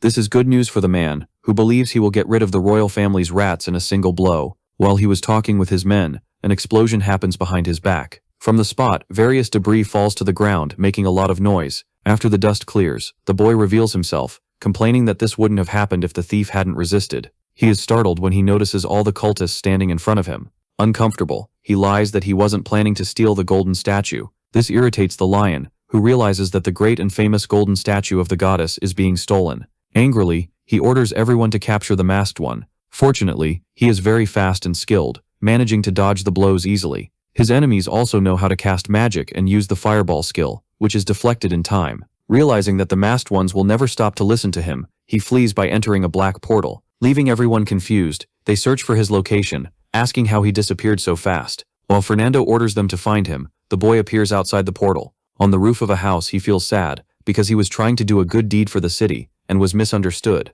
Suddenly the man appears mysteriously near the hero. Irritated, he asks whether the boy really thought he could escape without any punishment. He prepares a powerful magical attack, saying he will pay for all his crimes with his life. This is very bad news, because the protagonist knight just got harder. Angrily he asks his god to punish all those who defy his words, casting toward the hero a powerful spell called Wrath of the Gods. While fleeing, he says this is nothing but a misunderstanding. However, the magic hits and causes a huge explosion in the battle arena. Believing he has defeated the thief, the man waits for all the smoke to clear. He notices the blow was powerful enough to crack the monument. He is startled to notice that he has taken some damage somehow. The cultists appear to help their leader, afraid he might be defeated. Irritated, he tells everyone to be quiet, because his target managed to escape unpunished. Unfortunately, the man's magical energy is causing all of this in his body for having been used for too long. Back at the mansion, the hero reflects that things did not go as planned. When he removes his mask, he notices the statue is still in his hands. The hero heads to the next day of classes at the Civil Service Academy. Ignoring the lesson, he begins to reflect on what kind of statue this is, because he tried to hide it in his pocket dimension, but it wouldn't go in. His strategy was to paint it so no one would recognize it, but he needs to return the item as soon as possible. The bald man asks if the young man saw the latest news in the newspaper. He explains that the royal ball for Her Highness's birthday will take place at the Magic Academy. This makes the man ask whether his friend has the necessary clothes to go to that kind of event. However, he was not planning to go to that place in any way. Unfortunately, the orders are that all students, including the civilian ones, attend this event. Back at the Magic Academy, there is an exotic girl walking through the corridors. The girl is named Milpia and needs to do a favor for a classmate. Big Mama says that her informant at the Magic Academy will graduate next year. It is revealed that the young gypsy is only 16 years old and is younger than she looks. Ignoring her colleagues' wishes, she asks to enter the academy, stating that the entrance exam will not be difficult, since she is skilled. While she was studying, someone asks if they can sit next to her. It is revealed that it was the princess and her bodyguard who asked for a seat. Because she was late arriving in the capital, she was unable to attend the ceremony event. While the three talk, the redhead shows up speaking with her friend. She explains that this girl is sleeping in the same house as her bodyguard. Finally, everyone introduces themselves, while the gypsy watches from afar. With very attentive eyes, she notices that the girl seems to be from the Snow Monkey tribe, which is strange, because she doesn't know why someone from that tribe would enter the Magic Academy. According to information from the Great Mother, the third princess decided to study at the university as well. That's why the general's niece took the test at the same time to become her guard. She begins to suspect that the golden-haired girl might be the princess from the rumors. Gently, she gets the young woman's attention, saying it must be strange not to know anyone on the first day, inviting her to a small event after class. This makes her uncomfortable, because she doesn't really understand friendship. In front of his fanatics, Fernando wonders how something like this happened before the big day, blaming all the occultists for having done nothing and letting the thief escape. When they ask the cardinal to calm down, it has the opposite effect, irritating him even more. While the man is irritated, someone says that what was stolen is nothing more than a relic of the past, explaining that they only follow the lion because they believe in a glorious future, stating that they cannot ruin all the plans because of something from the past. This calms the old man, who asks what they decided to do for the big event. It is explained that they have plans to do something at the capital's great academy. Finally, the day of the princess's grand ball has arrived, and the city is bustling. The gypsy is one of the people who will attend the event. It has been a week since she entered the academy as an informant, and she has already managed to learn many things. Her suspicions were right, and Ayuria really is the general's niece, which increases the chance that her friend is the princess, betting that, at the ball, she will be able to confirm her hypothesis. Suddenly Alice arrives, calling her colleague's attention. Mo Xiao is very well dressed, explaining that this is her first time at a formal ball. Upon arriving, Alice's older brother Lise introduces himself along with Alfonso. Everyone introduces themselves elegantly to the young woman. Finally, the protagonist comes running after having spent some time in the bathroom. The girl says his clothes look very nice. The boy explains that the clothes seem expensive because they were borrowed from Madame, since he needed to be very well dressed for today's important ball. The girl in vulgar clothing draws the protagonist's attention. The two stare at each other for a while without saying anything. In a strange way, the maid is getting Her Highness ready for her birthday. The makeup is being done when someone arrives in the room, congratulating her. The general and her bodyguard arrive to protect her during the event, explaining that they only came to this place to wish her a happy birthday. Approaching her friend, Yuria says she really is beautiful and that she is jealous of the clothes,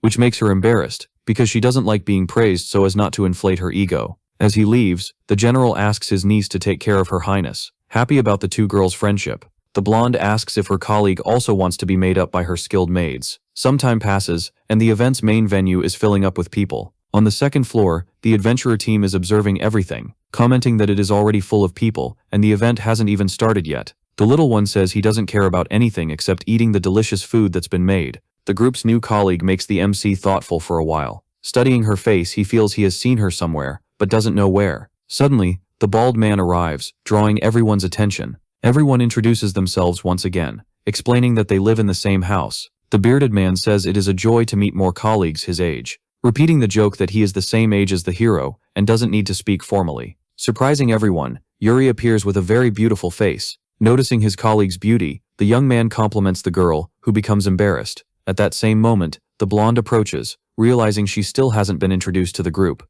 The princess's appearance is majestic, being one of the most beautiful women in the kingdom. All the men are surprised, mainly the hero. At the same time, the general walks toward a mysterious place. He enters an old hidden house in the capital. Inside the abandoned place, we see a man sitting. He is eating, while William says he should have spoken to the princess earlier. Annoyed, William asks why his colleague is in the capital on such an important day. It turns out the mysterious figure is the protagonist's uncle. With no manners, the man tries to talk while eating. He argues that he doesn't like eating near people. That's why he's inside that house. Tossing a sheet of paper to the general, he explains that his youngest nephew ran away from home. He says he drew the boy so they would know who they're looking for in the capital.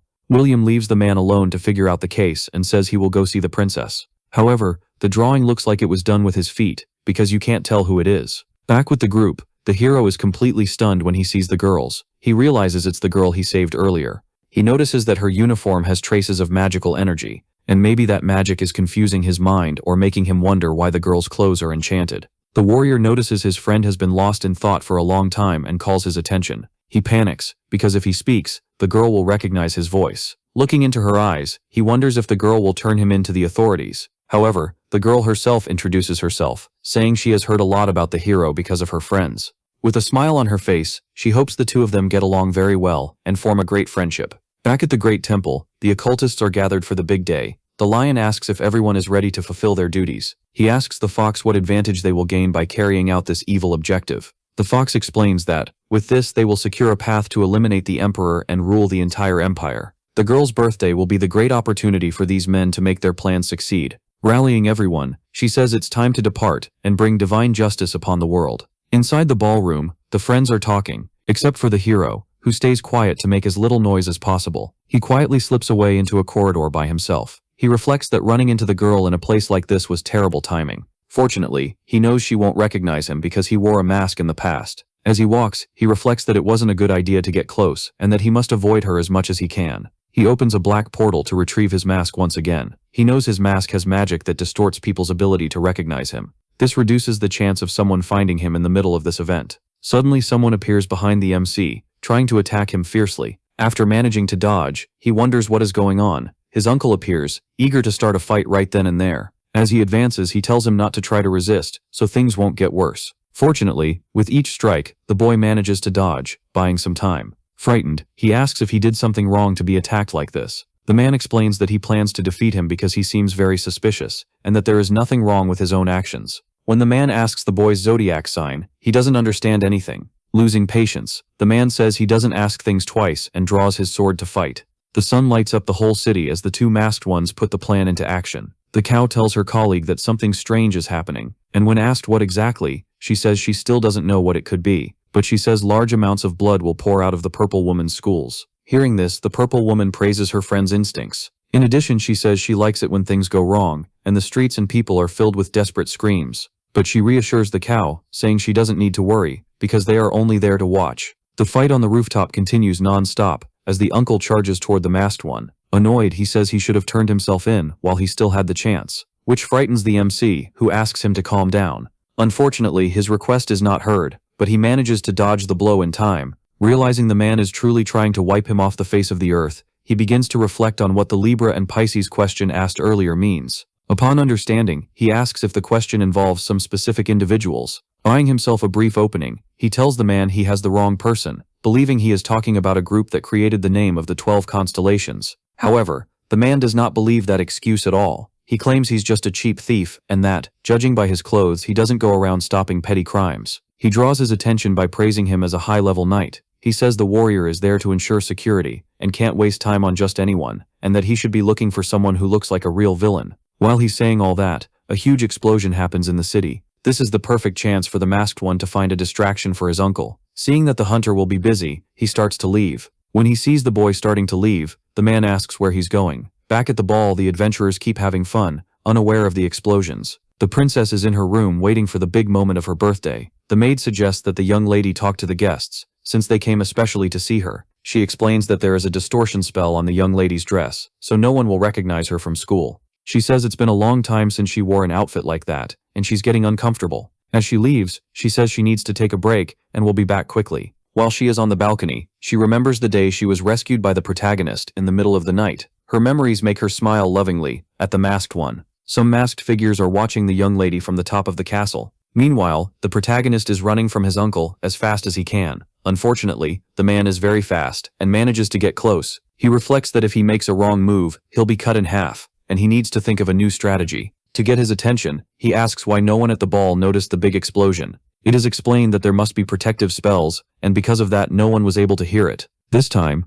an even bigger explosion happens in the city, drawing both of their attention. This makes the man wonder what is happening around him. However, the second he stopped to think, he realizes his target has escaped. While fleeing, the MC reflects that the explosions must have been caused by terrorists, who must be using the party to their advantage. As he flies, he realizes there is a bigger reason for all of this happening. Back on the balcony, the cultists draw the blonde's attention with their presence. The two ask the girl to come with them for a brief moment. Finally, the boy realizes that the main target of the attacks is the princess. However, his hunch could be wrong, and he needs to try several ideas first. The best option is to run away, because these terrorist attacks are not his problem. Lastly, he thinks that maybe the goal is just to cause destruction in the city. And if that's the case, if he runs, his friends will probably be defeated, since the explosions will serve as a distraction for the terrorists to move quickly. As he flies, he reflects that it may be impossible to save his friends in a short period of time. Then he pulls from his pocket dimension the Eye of Horus, the monster. He finds it very sad to have to use it at this moment, but he has no choice. The object begins to open and to channel purple energy across the city. With the magic, he can observe the masked figures, concluding that the explosions really were a distraction.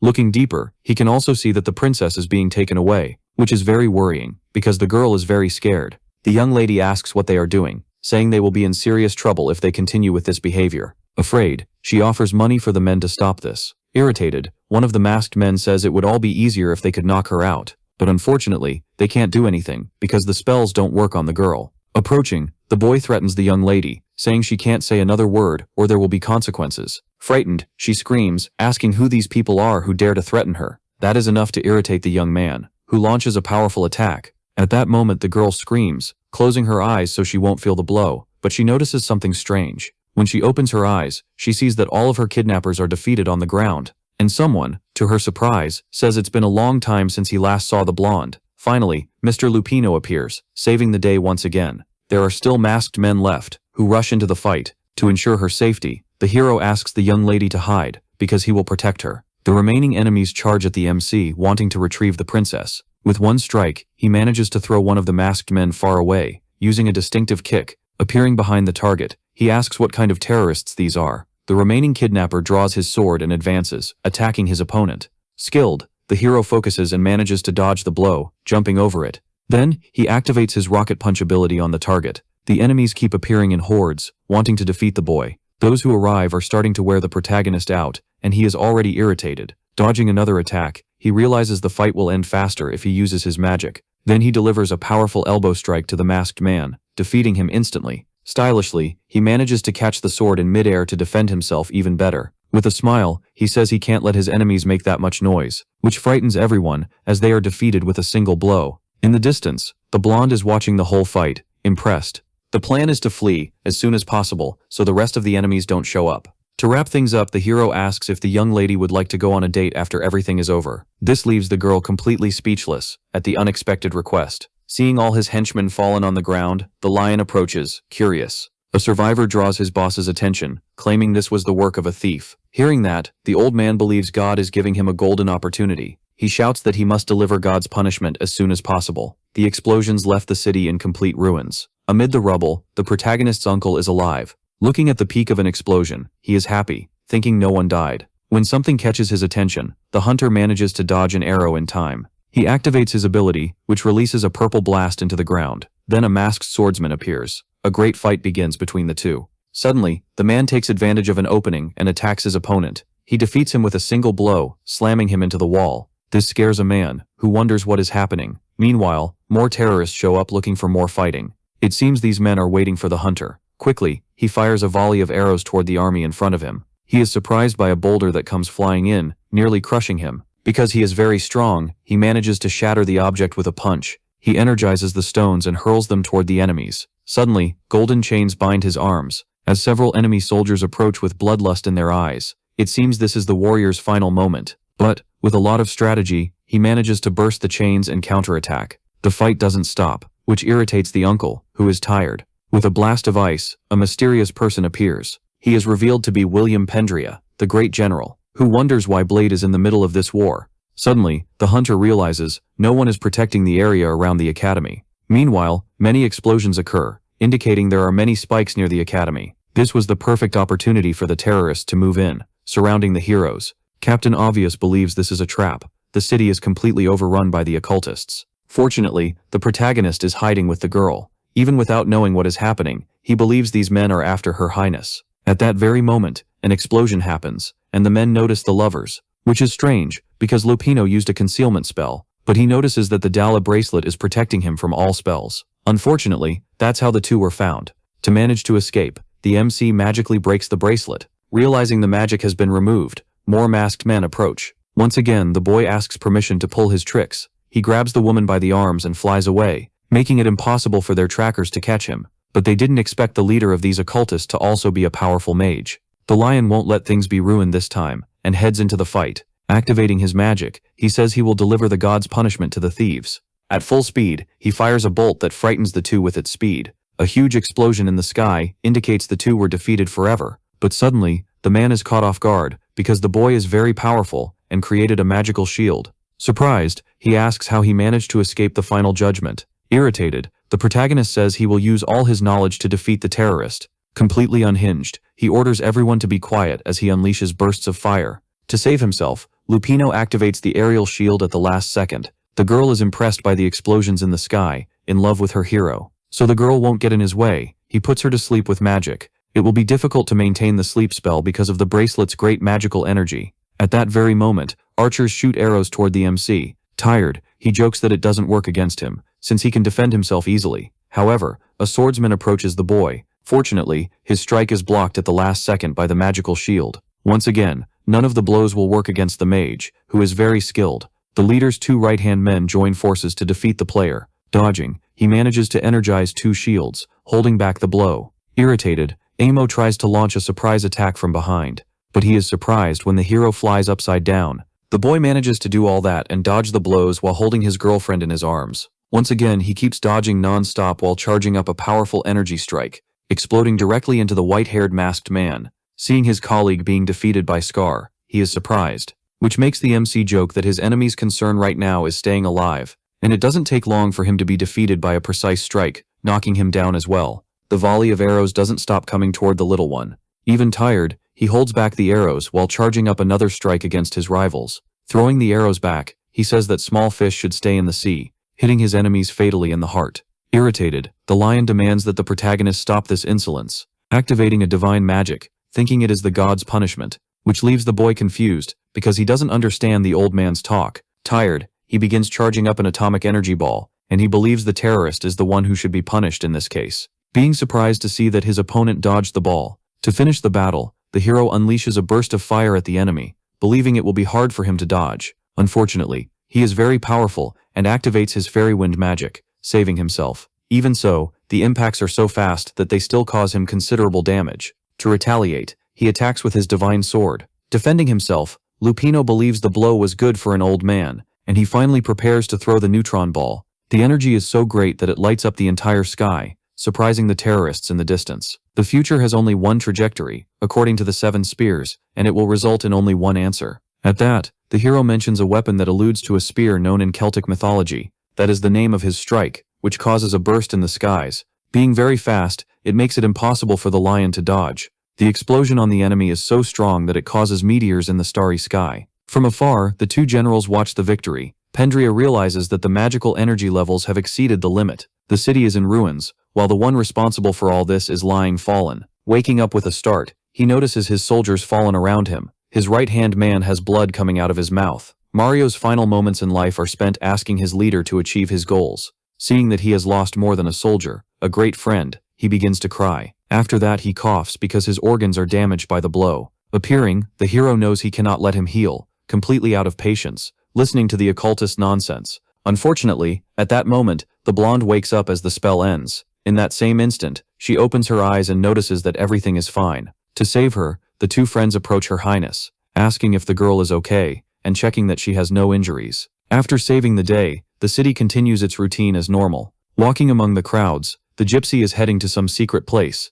entering a dark alley, without anyone noticing. Suddenly, something catches her attention. When she looks, she notices she is surrounded by armies, and a leader in front of her. Approaching, the chief says it has been a long time since he last saw Milpia, revealing herself as the head of the Great Mother's intelligence company. Impatient, she asks why her colleague is here, along with the elimination squad, which makes the young woman realize that the suffering girl knows nothing about what is happening. Handing her by magic a piece of paper, when she looks, she realizes that people took a photo of her together with the terrorist. The leader explains that she understood everything that was happening, and the girl's plans. Seeing that she has been caught, she starts lying, saying she never did that. And unfortunately, there are no excuses for a traitor, her fate already decided. Ordering her soldiers to attack, she bids the girl farewell, one last time. Seeing that she is going to be defeated, she claims that everyone is making a mistake. Suddenly, red blood begins to drip onto the ground, and the gypsy is finally defeated, brutally. In fact, this was a mistake, and the general herself was betrayed.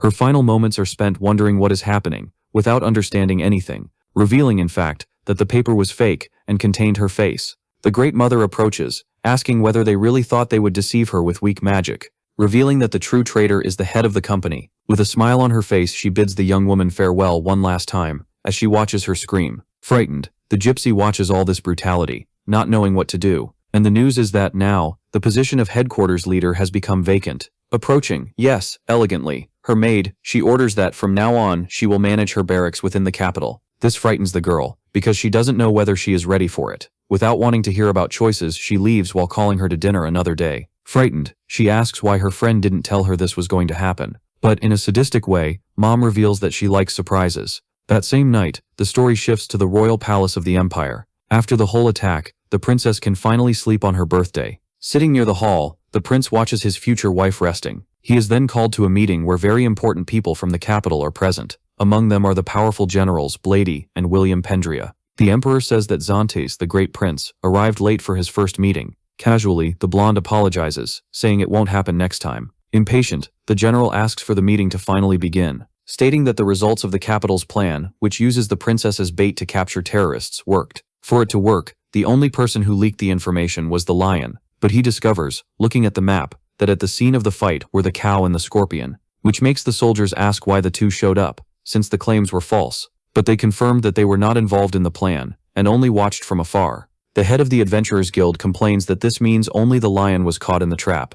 After that, the terrorists split his forces into 3 groups to invade the school. In the middle of the explanation, the blonde interrupts because he notices footage of someone in the skies, believing that he used some spell that distorts the image on the city's cameras, which means that no one knows the identity of the person flying above the houses. But according to the princess, the boy is known as Lupino. Quickly, he realizes that this is the name of the thief who has been causing robberies in the city in recent days, wondering curiously whether he is part of the 12 constellations, and he gets irritated when he realizes that no one knows, because he is afraid of losing his wife. Tired, the emperor asks that the whole fight stop immediately. This greatly irritates the blonde, who stands up, annoyed at what was said.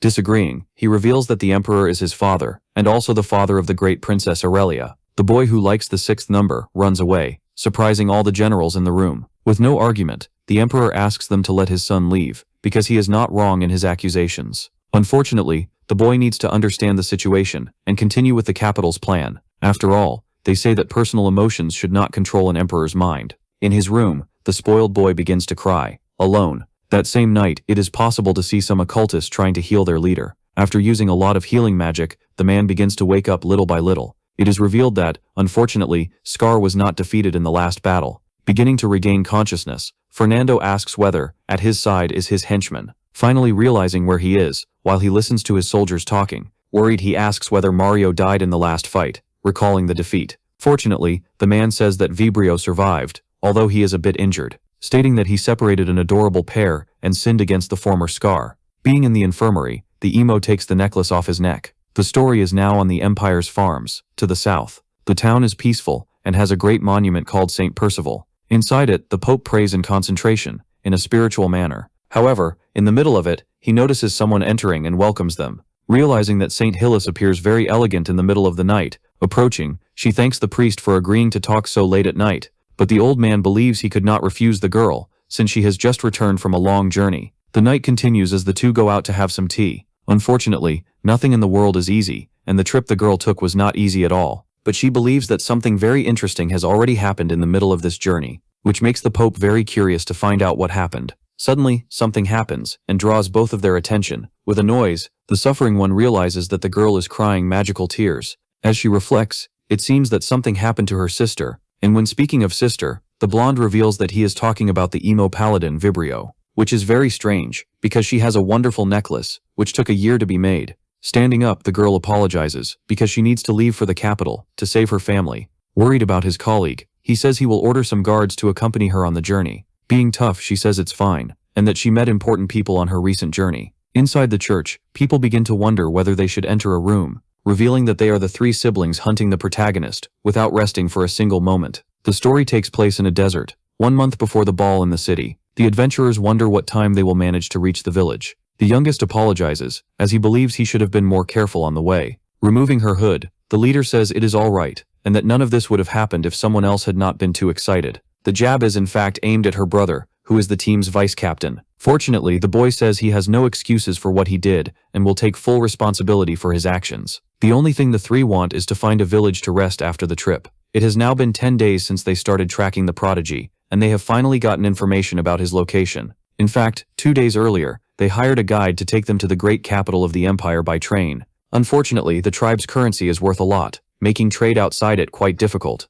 Finding out that their cash reserves were very high was a big problem, because the guide became greedy and wanted to steal the coins. But this was an easy fight to win, since the tribe consists only of powerful warriors. But, without thinking, they realized they should have left at least one survivor alive. Being sensible, the youngest asks whether it would not be easier to fly until they find a nearby village. That is even a good idea, but there are problems, because the girl has never used flight magic before, and to make matters worse, she has a tremendous fear of heights. Fortunately, she has a power that can track the nearest water source, indicating a village nearby. On the night of that same day, people on camels gather, noticing the bodies of the fallen guides on the ground. Seeing the destruction, they ask whether this is the work of trained assassins, but they do not seem poisoned. It seems the target's hearts were crushed with a single blow, looking like the work of a professional. On top of a camel, a muscular man with a slashed eye is watching everything. Finally, the adventurers arrive at a hotel and ask for a room, but there are no vacancies. To make things even worse, this is the only hotel in town, leaving them with no options. Arriving at the place, a bearded man asks what the problem is with lodging the adventurers. Apologizing, he states that someone important is using the place that day. Unfortunately, he will not be able to make any of the rooms available, leaving the three without shelter. Irritated, the warrior asks audaciously whether it is really that hard to get a room, and he gets ready to start fighting as soon as possible. Without being intimidated, the bearded man asks who the insolent person talking back is. The two start getting into a childish spat over who will speak first. In the background, more soldiers appear, cornering the three adventurers. Approaching, the leader says the boys should be more careful about what they say around town. Irritably, he threatens, saying that sometimes those would be their last words. But that is exactly what the fighter wanted to hear. After all, fists speak louder than words. Not knowing who he is facing, the man believes he will win and defeat his rivals. Confident in his powers, he doubts these people can land even a single blow on him during the conflict. Moving into fight, he says they can at least try to fight back. After all that, someone interrupts the fight, ordering them to stop. This startles the bearded man himself, who notices the saint. The woman from earlier approaches, irritated by what has happened. Apologizing, as it seems her subordinates offended the three adventurers, politely, she formally apologizes on behalf of her men. In another part of the empire, someone tells his lord that the scarlet crystals were also stolen. This irritates the masked man, who asks whether they know how much those crystals are worth. Calmly, the muscular man asks him not to worry, because he will get the items back, because he knows the suspects were not trying to steal, and unintentionally, took the spoils of the fight. The question that will not go away is whether the boy managed to find out who these people are. These thieves, being an excellent hunter, he knows exactly who they are,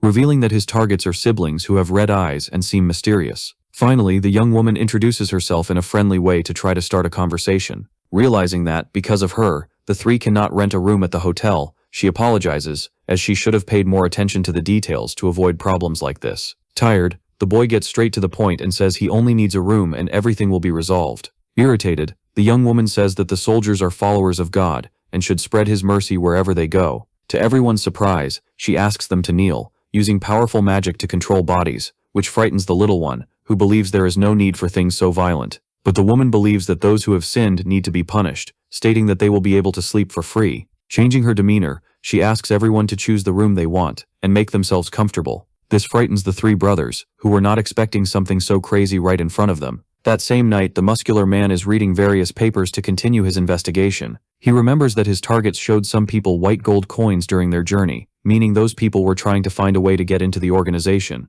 After a night's sleep, the young man wakes up startled when he realizes the two brothers are not in bed. As he steps out into the room, someone catches his attention in the distance. The team and some soldiers are eating and invite him to have breakfast. The warrior says that everyone ended up talking and became friends after the fight. Finally, the general apologizes for the fight that happened earlier. He says they should have said which tribe they came from, because then they would have found an empty room. This scares the little one, because he didn't know they could go around saying where they came from, without any secrecy. In fact, it was the vice captain who wanted to tell their whole journey and how they ended up lost in the middle of the desert. Apparently, he also found out that the young woman who intervened the night before is a saint of the great temple of Percival. This scares the little one, because he knows the saints were first chosen 80 years ago. Interrupting everything, the young woman scolds everyone who is already drinking in the morning. She warns that they can't be doing that, since they will need to travel as early as possible. Politely, the boy apologizes, because he had no idea the person in front of him was someone so important to the world. The young woman also heard that the adventurers were attacked by thieves in the middle of the week-long journey. She asks if the boys would like to travel together with her team and avoid problems like that. In the city, in the middle of the desert, a man approaches on top of a camel. Threateningly, he asks if the man has seen some people with red eyes in the area. These are the muscular man's soldiers, who are searching for information for the investigation. After that, the investigators head toward a bar to interrogate those inside. With no respect for anything, they nearly beat up the old man to find out more details. He can't fight back, because he has a large army of fighters in front of him. The leader warns that they are in a hurry, and it's better for the bartender to answer the questions quickly. He asks once again about the group of adventurers, surprising the young man. He says they left together with the saint and her group a few minutes ago. The woman's caravan is already far from the city, being guided by trained soldiers. Inside the wagon, the girl is casting a spell that cools the environment. Recovering, the saint says she was very tired because of the heat and gives thanks. Unfortunately, these women are forbidden to use spells for their own benefit, because that undermines the purpose of the journeys. Curious, the boy asks whether it is right for them to take part in the saint's journey, but the girl explains that there are no problems, and in fact, she was very bored traveling alone. While they talk, something happens on the roads, drawing their attention. When they look outside the wagon, they notice the captain with an injured arm, along with the soldiers. He, watching the horizon, wonders who is approaching. He notices a large mass of people moving in one direction. Looking more closely, he realizes they are enemy soldiers preparing a surprise attack. The orders are for everyone to take position, and with their lives try to protect the saint. The boy says that it doesn't matter if the target is on the saint's team, he will still attack with full force. Even if it is difficult, he wants those red-eyed people to kneel before his presence. The fight continues at full speed, while the army of thousands approaches. Even in formation, the saint's soldiers are frightened by the number of enemies they have to face. Out of nowhere, a swordsman appears, wanting to defeat the leader of his rivals. Fortunately, the skilled man manages to counterattack his assassin. He asks everyone to protect their leader, and doesn't want to let anyone lay a hand on the young woman. One of the soldiers charges at his enemies, defeating them easily. Even with great effort, the numbers don't run out, and they keep approaching at full speed. In the distance, a second horde of mages approaches together. They begin to activate a spell with their magic staves. They launch several fireballs into the skies, toward the warriors. Unfortunately, the men have no way to dodge. The explosion hits the soldiers, indicating that all of them were defeated. However, in the middle of it, the girl appears with protective shields, stating that these basic fire spells are easy to defend against. Mockingly, he says it's his enemies who should know who they're fighting. With just a few explosions, he sends dozens of opponents flying. The warrior is relieved, because he wants to fight, and this is the perfect opportunity for it. Seeing that they're afraid, the muscular man motivates his men, telling them not to be scared. He claims they will win the battle, thanks to the strength of their numbers. Without any fear, the fighter asks if they can start fighting for real. He unleashes a powerful fire attack on the ground, destroying everything in its path. At the same time, the sorceress is firing energy blasts, taking down even more people. The enemy soldiers are being eliminated easily, without any difficulty. In the distance, two boys notice that the Raven's adventurers are very strong. Leading these men, the bearded man tells his units to follow him to carry out the plan. Their orders are to deal with the dark mages from a distance. They keep charging fireballs non-stop toward the carriage, but none of their attacks hit. Once again, because of the magical shields, missing attacks repeatedly leaves the commander of those mages irritated at the Holy Knight's skill. Realizing his companions are standing still, he yells for them to keep firing. While one of the mages charges up a strike, an arrow brutally hits his face. Then the others start getting taken down one by one, in sync, leaving only the leader alone. In the distance, the holy soldiers approach, declaring that the cursed will be punished. Proudly, the man says no one has the strength needed to face him one-on-one. The fireballs close in on their rivals, causing a huge explosion in the air. Seeing the smoke rise, he believes his enemies have been defeated, calling them useless. He panics when an arrow nearly hits his face, but it strikes his comrade instead. Closing in, the bearded man asks whether the man really thought he had a future after betraying God. Angry, he says his life ends here. The saint is powerful and is using protective magic on her men. Praying to God, she asks him to protect them in this fierce battle. Irritated, the mage orders that the targets be eliminated as soon as possible. He then uses a fiery shock spell toward the camels. Energized by the power of the blessings, the captain is focused on defeating the mage. He shouts to kill them all, and not leave a single soul alive on this battlefield. Because they are trained and skilled, they manage to defeat opponents with every blow and sword strike. That surprises the villain, because he didn't expect such strong resistance. Afraid of dying, he flees, leaving his subordinates behind. Noticing this, the soldier shouts and tries to think of a way to follow him. However, he realizes he has been fatally wounded in the stomach by someone. With perfect aim, the muscular man approaches in an intimidating way. That makes the man wonder why the wounded person is there. As he pulls out his sword, he prepares to finish his opponent once and for all. At that moment, someone shouts for this scene to stop immediately. He throws a powerful strike, which is blocked in time by the fanatic. As he blocks and is thrown backward, he starts trying to understand who did this to him. Approaching, the warrior believes the swordsman is the leader of those soldiers, and from now on, the entertainment will be beating him with all his strength. But that is good news for the muscular man, who has found his red-eyed enemies. The soldiers keep doing everything they can to win the fight. From inside the wagon, the saint continues blessing everyone on her team, using her energy, Praying intensely, she manages to heal the wound that would have been fatal on the bearded man's body. Slowly, she restores him to his original condition. That surprises the fighter when he notices the blessings the saint performed. Now the fight is the two adventurers against the muscular man. Seeming to know his opponent, the captain says he isn't someone who can be defeated easily. He is known as the Black Knight called Malicia, long known as the king of all mercenaries in the world. In fact, the boy thinks that name is very funny, and isn't afraid at all. Impatient, the opponent prepares a powerful attack against his target. Fortunately, the blow is blocked in time, preventing tragedy. All of this seems very fun to the boy, who cracks a smile as he advances. Once again, the general strikes the ground, causing ruin wherever it goes. At the last second, the adventurer manages to block using his sturdy axe. He feels a bit sore after being hit by an energy blast. In that same opening, his rival rushes in to try to defeat him with a single blow. Having trained for many years, he manages to defend against that strike and remain unharmed for longer. This greatly surprises the scarred boy when he sees he still hasn't won. With a single blow, his sword is destroyed, leaving him weaker. With a powerful punch, the young man manages to throw his enemy very far away. The impact is so strong that it sends him flying toward a rock with full force. Without giving him a moment's respite, the boy moves in to finish and win the battle. Playfully, he asks his opponent to try to dodge the attack he's planning to make. Being a skilled mercenary, he uses this to his advantage, blinding the enemy at the last second, creating the opening needed to land a powerful strike to his face. This time, the blow connected, causing a small injury, but nothing fatal. Full of himself, he shouts that he will defeat anyone in front of him. Annoyed at being hit, he starts taking things seriously and grabs the muscular man by the arm, landing a precise blow to his nose to leave him dazed. He asks how he can still be so cocky after being taught a lesson. Finally, the scarred one realizes his target is from the famous Crow tribe, and he notices he's surrounded after all his soldiers have been defeated. The captain suggests that the boy surrender so he doesn't lose his life in a fight that's already over. Looking around, he notices the bodies of more than 1,000 men fallen on the ground. Near the carriage, the fight is also close to ending, with the sorceress delivering powerful blows, which makes the boy argue that victory still doesn't seem to have been handed to either side, and he prepares a powerful attack on the ground, creating a curtain of smoke, giving him the perfect opportunity to vanish and leave everyone behind. At the same time, a masked man uses a trumpet to call even more comrades. The orders are for everyone to withdraw from the battlefield and regroup somewhere else. This surprises the Holy Knights, who don't understand what's happening. It seems the leader has given up on this battle and fled. To prevent this from happening again, he asks them to follow them and return as soon as possible. Finally safe, he asks if anyone was hurt, but everyone is fine.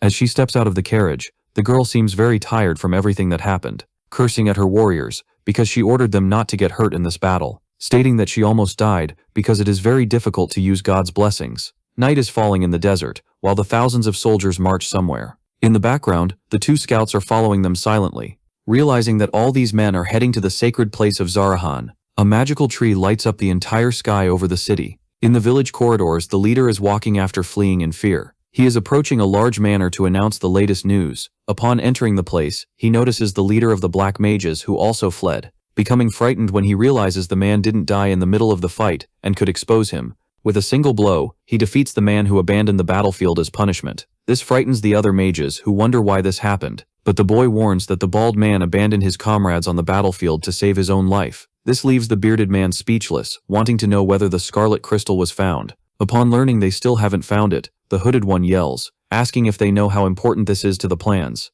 This irritates the man, who tells them to keep their mouths shut if they can't control themselves. After all, if they really want that item so badly, they can try to find it themselves, arguing that he also wants to find it, but values his life above obligations. Everyone gets irritated by this answer, and asks if the boy wants to go to heaven. Knowing his abilities, he threatens everyone and says they can try. As he leaves, he says that when they try, they should fear the lives that will be lost. This angers the hooded one, who asks whether the leader will let the boy leave after all that talk. Impatient, the old man orders the ritual to begin, even with the most important item absent. Looking at the dead bald man's body reflects that greed is human nature. Then he begins to charge the room with his powerful purple magic, making all the lackeys curious about what is happening. Meanwhile, the defeated man's body is being dissolved by the magic until it becomes bones. At last, the old man declares that it is in this malice that the world's great darkness resides. With a smile on his face, he declares that everyone must step into the darkness forever, frightening all the men, who ask the elder to spare them from defeat.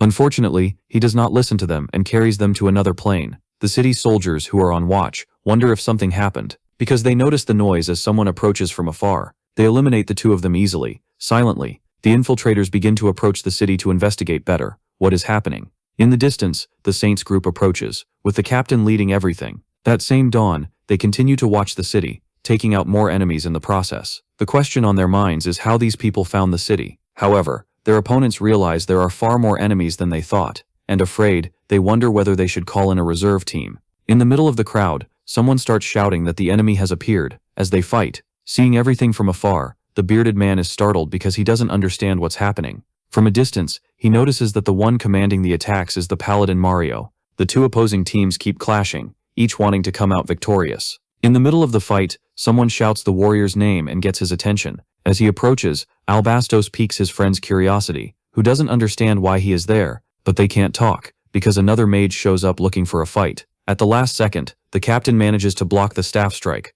buying time for his friend to counterattack. He says they need to talk after they deal with this violent situation. Now the plan is to clear the area, trying to eliminate as many enemies as possible. Meanwhile, at the mansion, the energies light up the entire city. This draws the attention of all the warriors, who can sense the magic from afar. Leaving the place, the old man appears in a monstrous form, with demonic eyes. As he approaches, he considers everyone around him enemies to be defeated.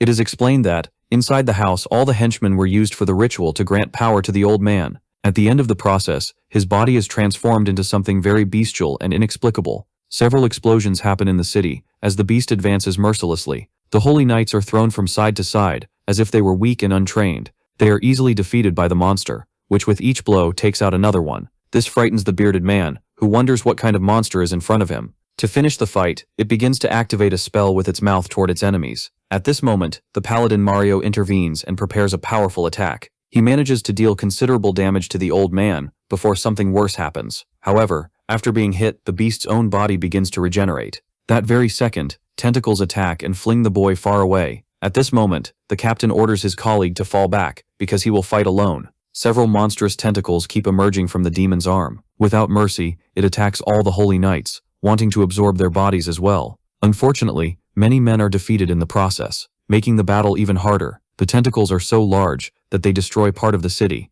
Amid the ruins, we can see all the fallen soldiers, without hope. Among them, the captain survived, but he keeps fighting for his life. At full force, the beast keeps closing in, preparing a powerful attack. At this moment, the man has only a few seconds to dodge and survive. When he closes his eyes, he realizes he was saved by a magical protective shield. As she approaches, the girl asks if he forgot the promise not to get hurt again. Fortunately, the one who appears is the saint, saving the life of her faithful squire. The little one shows up saying they couldn't just watch from afar, and came to help. Irritated, the Lord of Tentacles moves in, wanting to destroy his opponents with a single attack. Quickly, the warrior appears, slicing off the tip of one of those tails, preventing a fatal outcome. As he advances, he complains that this is very irritating and exhausting. He asks his colleague whether they weren't on the same team. The girl shows up asking her friend to save the lecture for later, because there's no time. Preparing a powerful spell, she says she wants to solve this problem as quickly as she can. She unleashes a firestorm toward the monster. The explosion is very powerful, and completely engulfs the beast,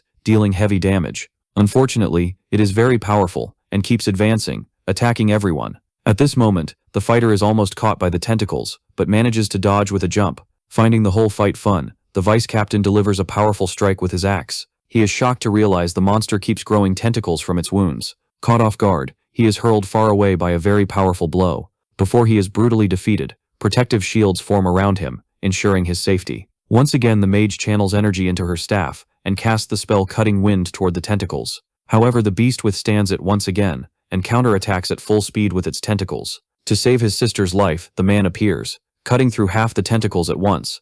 This gives the girl enough of an opening to strike back, using the spell Firewave, causing an explosion strong enough to destroy the arena. From afar, the muscular man watches the whole fight, knowing he can live another day. Inside the bar, the bald man complains that his friend was assigned to a harder task than he deserved. To make matters worse, all the bills and documents were still in disarray, making the boy's life even harder. But the big guy believes this will be easily resolved, since his friend is skilled. This leaves the boy thoughtful, because he believes that one day he will become a general, thanks to hard work. To forget the problems, he takes a big gulp of the liquid, while challenging himself to see who will win. The man complains that he has received an apprentice on his team once again. This makes the blonde ask if he is still upset about what happened in the past. He explains that it happened 5 years ago, and that this feeling of guilt should have passed by now. Unfortunately, the bespectacled man still feels as if it happened only a short time ago. He hands over an investigation envelope about that so-called scorpion. Reading it, he finds it strange, because the target seems weaker than the Scorpion's follower. After thinking, he concludes that the man may die during the operation.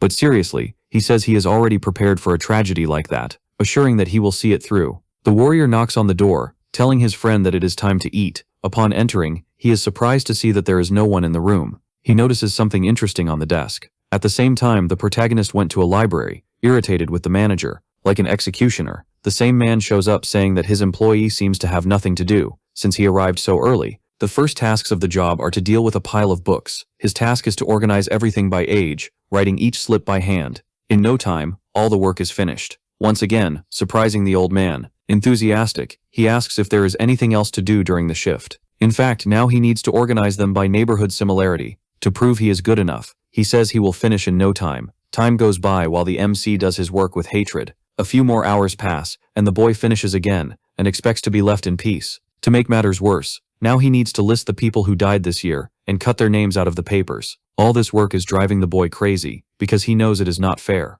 At the end of the shift, he flies out, cursing the manager with all sorts of things. Because he has various tasks to finish, he spends the night to complete them. In the background, the man watches him mysteriously. After finishing the day, he goes to a tavern to calm down. In a strange way, he says a code, alerting the bartender. Upon entering, he spots the gypsy girl once again around his room. The two seem to know each other, since the girl says it has been a long time since they last saw each other. Upon entering, he asks about some information on his target. Returning home, the sorcerer reflects that he will not be able to take this job anymore if it continues like this. At that very moment, he sees the man leaving a bar with a briefcase. As he approaches the place, he begins to remember that his gypsy friend works at the same place in secret. When he arrives at work, the pile of papers has more than doubled, making the shift even more exhausting. As he works, he curses, in his head, the manager who makes him suffer every morning. Maliciously, he thinks of a way to punish the man for putting him through this. Starting his strategy, he asks if his coworker wants a cup of tea. While preparing it, he realizes he has enough for all the employees. He summons a flower that causes stomach pains.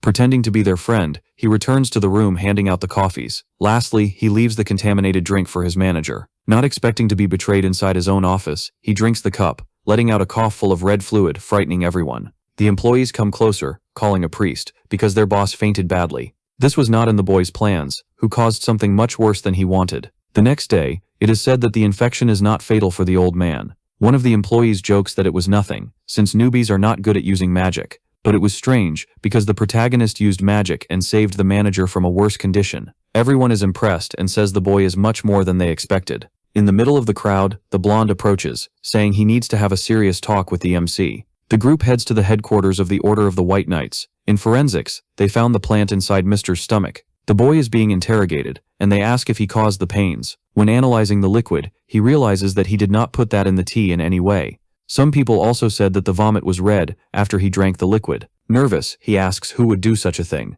In disbelief, he asks the defendant to confess, as someone comes in through the door. Frightened, the two friends say that no one is to blame. The captain appears apologizing for the rude way his subordinate behaves. Ironically, he is rude and orders the boy to leave and not get in the way. Finally, he thanks the MC for having saved the office manager. Unfortunately, even so, he needs to continue the investigation, and asks him to understand the protocol. He says they also found something else suspicious inside the stomach. Something even worse, an herbal morphine that was inside the mixture. The hero starts thinking about how to get out of this, seeing that he has been found out. Surprisingly, he admits that he is guilty, frightening the man. He explains that he has been stressed in recent days because of his boss's behavior. He lets the blonde see that it was nothing but revenge for everything. He argues that he brought these herbs from his home in the mountains, since he used them to study alchemy. The man realizes that, with his alchemy studies, the young man managed to save the injured person. Even so, he will not be able to leave the establishment, and will need to wait, according to the rules, to endure this. He asks them to give him 1 day to find the real culprit behind the crime. This scares the captain, who does not believe the trainee is capable of such a feat. However, he explains that the poison used has a slow reaction time. Understanding what that means, the blonde asks how that is possible. He explains that by wrapping the pill, the stomach only absorbs it after hours. Basically, he can find the culprit by eliminating the people capable of doing this within a short period of time. He reassures the man by saying that he already knows how to find them. Upon leaving the prison, he heads toward his objective at the tavern. He reflects that he got Big Mama's map, and that of her subordinates, in order to contact them. In one of these branches, he saw the manager visiting them on the last night of work. While he was in front of the door, a soldier appears, telling him to go into the tavern already, in the middle of the cold. He is one of the lieutenants of the Order of the White Knights, assigned by the captain. Unfortunately, he will have to join the investigation by order of his boss. The two look at the bar and prepare to continue the whole operation. Upon entering, they begin to analyze the environment in search of the suspects. Cordially, the waiter asks whether the friends want some kind of drink. Approaching, the MC says a secret code, alerting the bald man. He says he wants to eat a charcoal-roasted suckling pig. Understanding the message, the waiter says the two can follow him to a secret place. Do you want to know what is going on? The lieutenant is suspicious, but he will follow his colleague. Upon entering the room, the waiter tells them to wait until someone arrives. Not much time passes before the gypsy woman approaches, startled by the protagonist's presence. Looking at the boy, she realizes he is her friend from school, but she cannot say anything. The protagonist reflects that he is sure he has seen this woman at some point before. To begin the Macumba session, she asks what information the two want. He says he would like to know who deals with poison within this capital. Hearing that, the girl is startled, but begins to perform the magical ritual. She says she believed that a man was no longer training any disciples. To provide the information, it is necessary for the protagonist to pay 2 gold coins. Like a clever man, the boy asks his partner to pay. In the name of the operation, he asks the girl to charge the Order of the White Knights. Unfortunately, payment is up front, and that did not work.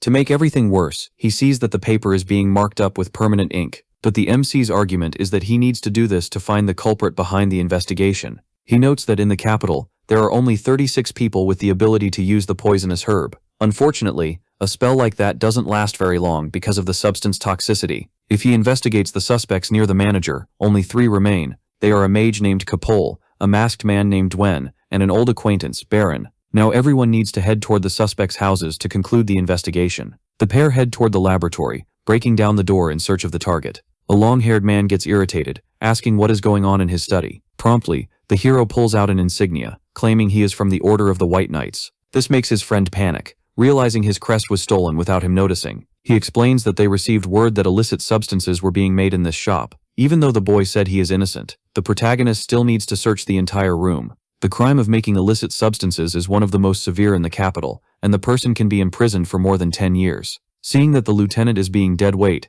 the boy orders him to help with the search. The two then continue looking into every corner of the room for anything suspicious. To use the poison properly, a person needs a large amount of troll digestive juice. Looking around the room, he realizes it is impossible to hide the smell of the ingredients with spells. While investigating, the scientist approaches, trying to cover something up. When he starts to suspect him, he asks him to move aside so he can see what he is hiding. The bald man says that the suspect won't be able to flee the city and will be arrested quickly. His friend says there is no reason to worry, because their master gave them new identities. Suddenly, while the man is speaking, the protagonist appears from behind, by surprise. Without giving him any chance to fight back, the boy delivers a powerful kick that sends him flying away. Seeing his friend being defeated so easily frightens the preppy guy, making him nervous. At the same time, he is wrapped with tough ropes around his body. Annoyed, the MC approaches, saying that his name is now Reaper of Ashes. Paying close attention, he manages to notice that the prisoner has a golden crest inside his clothes. When he removes it, he is extremely surprised to learn where this insignia comes from. Some time passes, and a man is watching the horizon.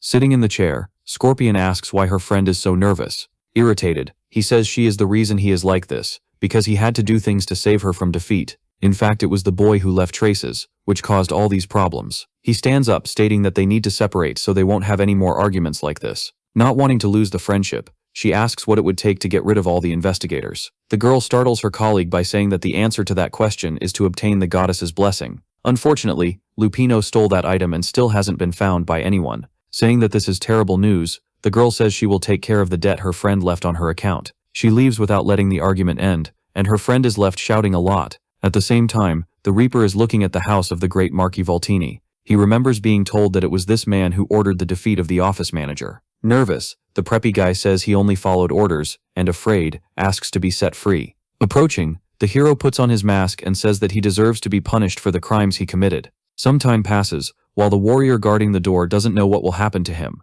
Suddenly a magical powder makes him dizzy and fall to the ground, unconscious. Silently, the hero hides the body so as not to be detected by anyone else. His goal is to find evidence to prove that the Marquis is guilty of the entire crime. Inside the room, Scorpion says that this is not a place that can be invaded easily. Then she turns to her target, asking why he is in this secret place. Annoyed, the boy reflects that he didn't sense anyone inside the room before entering. The girl jokes that she also wasn't expecting any guests to visit her that day. She claims that this place belongs to her, because she arrived first.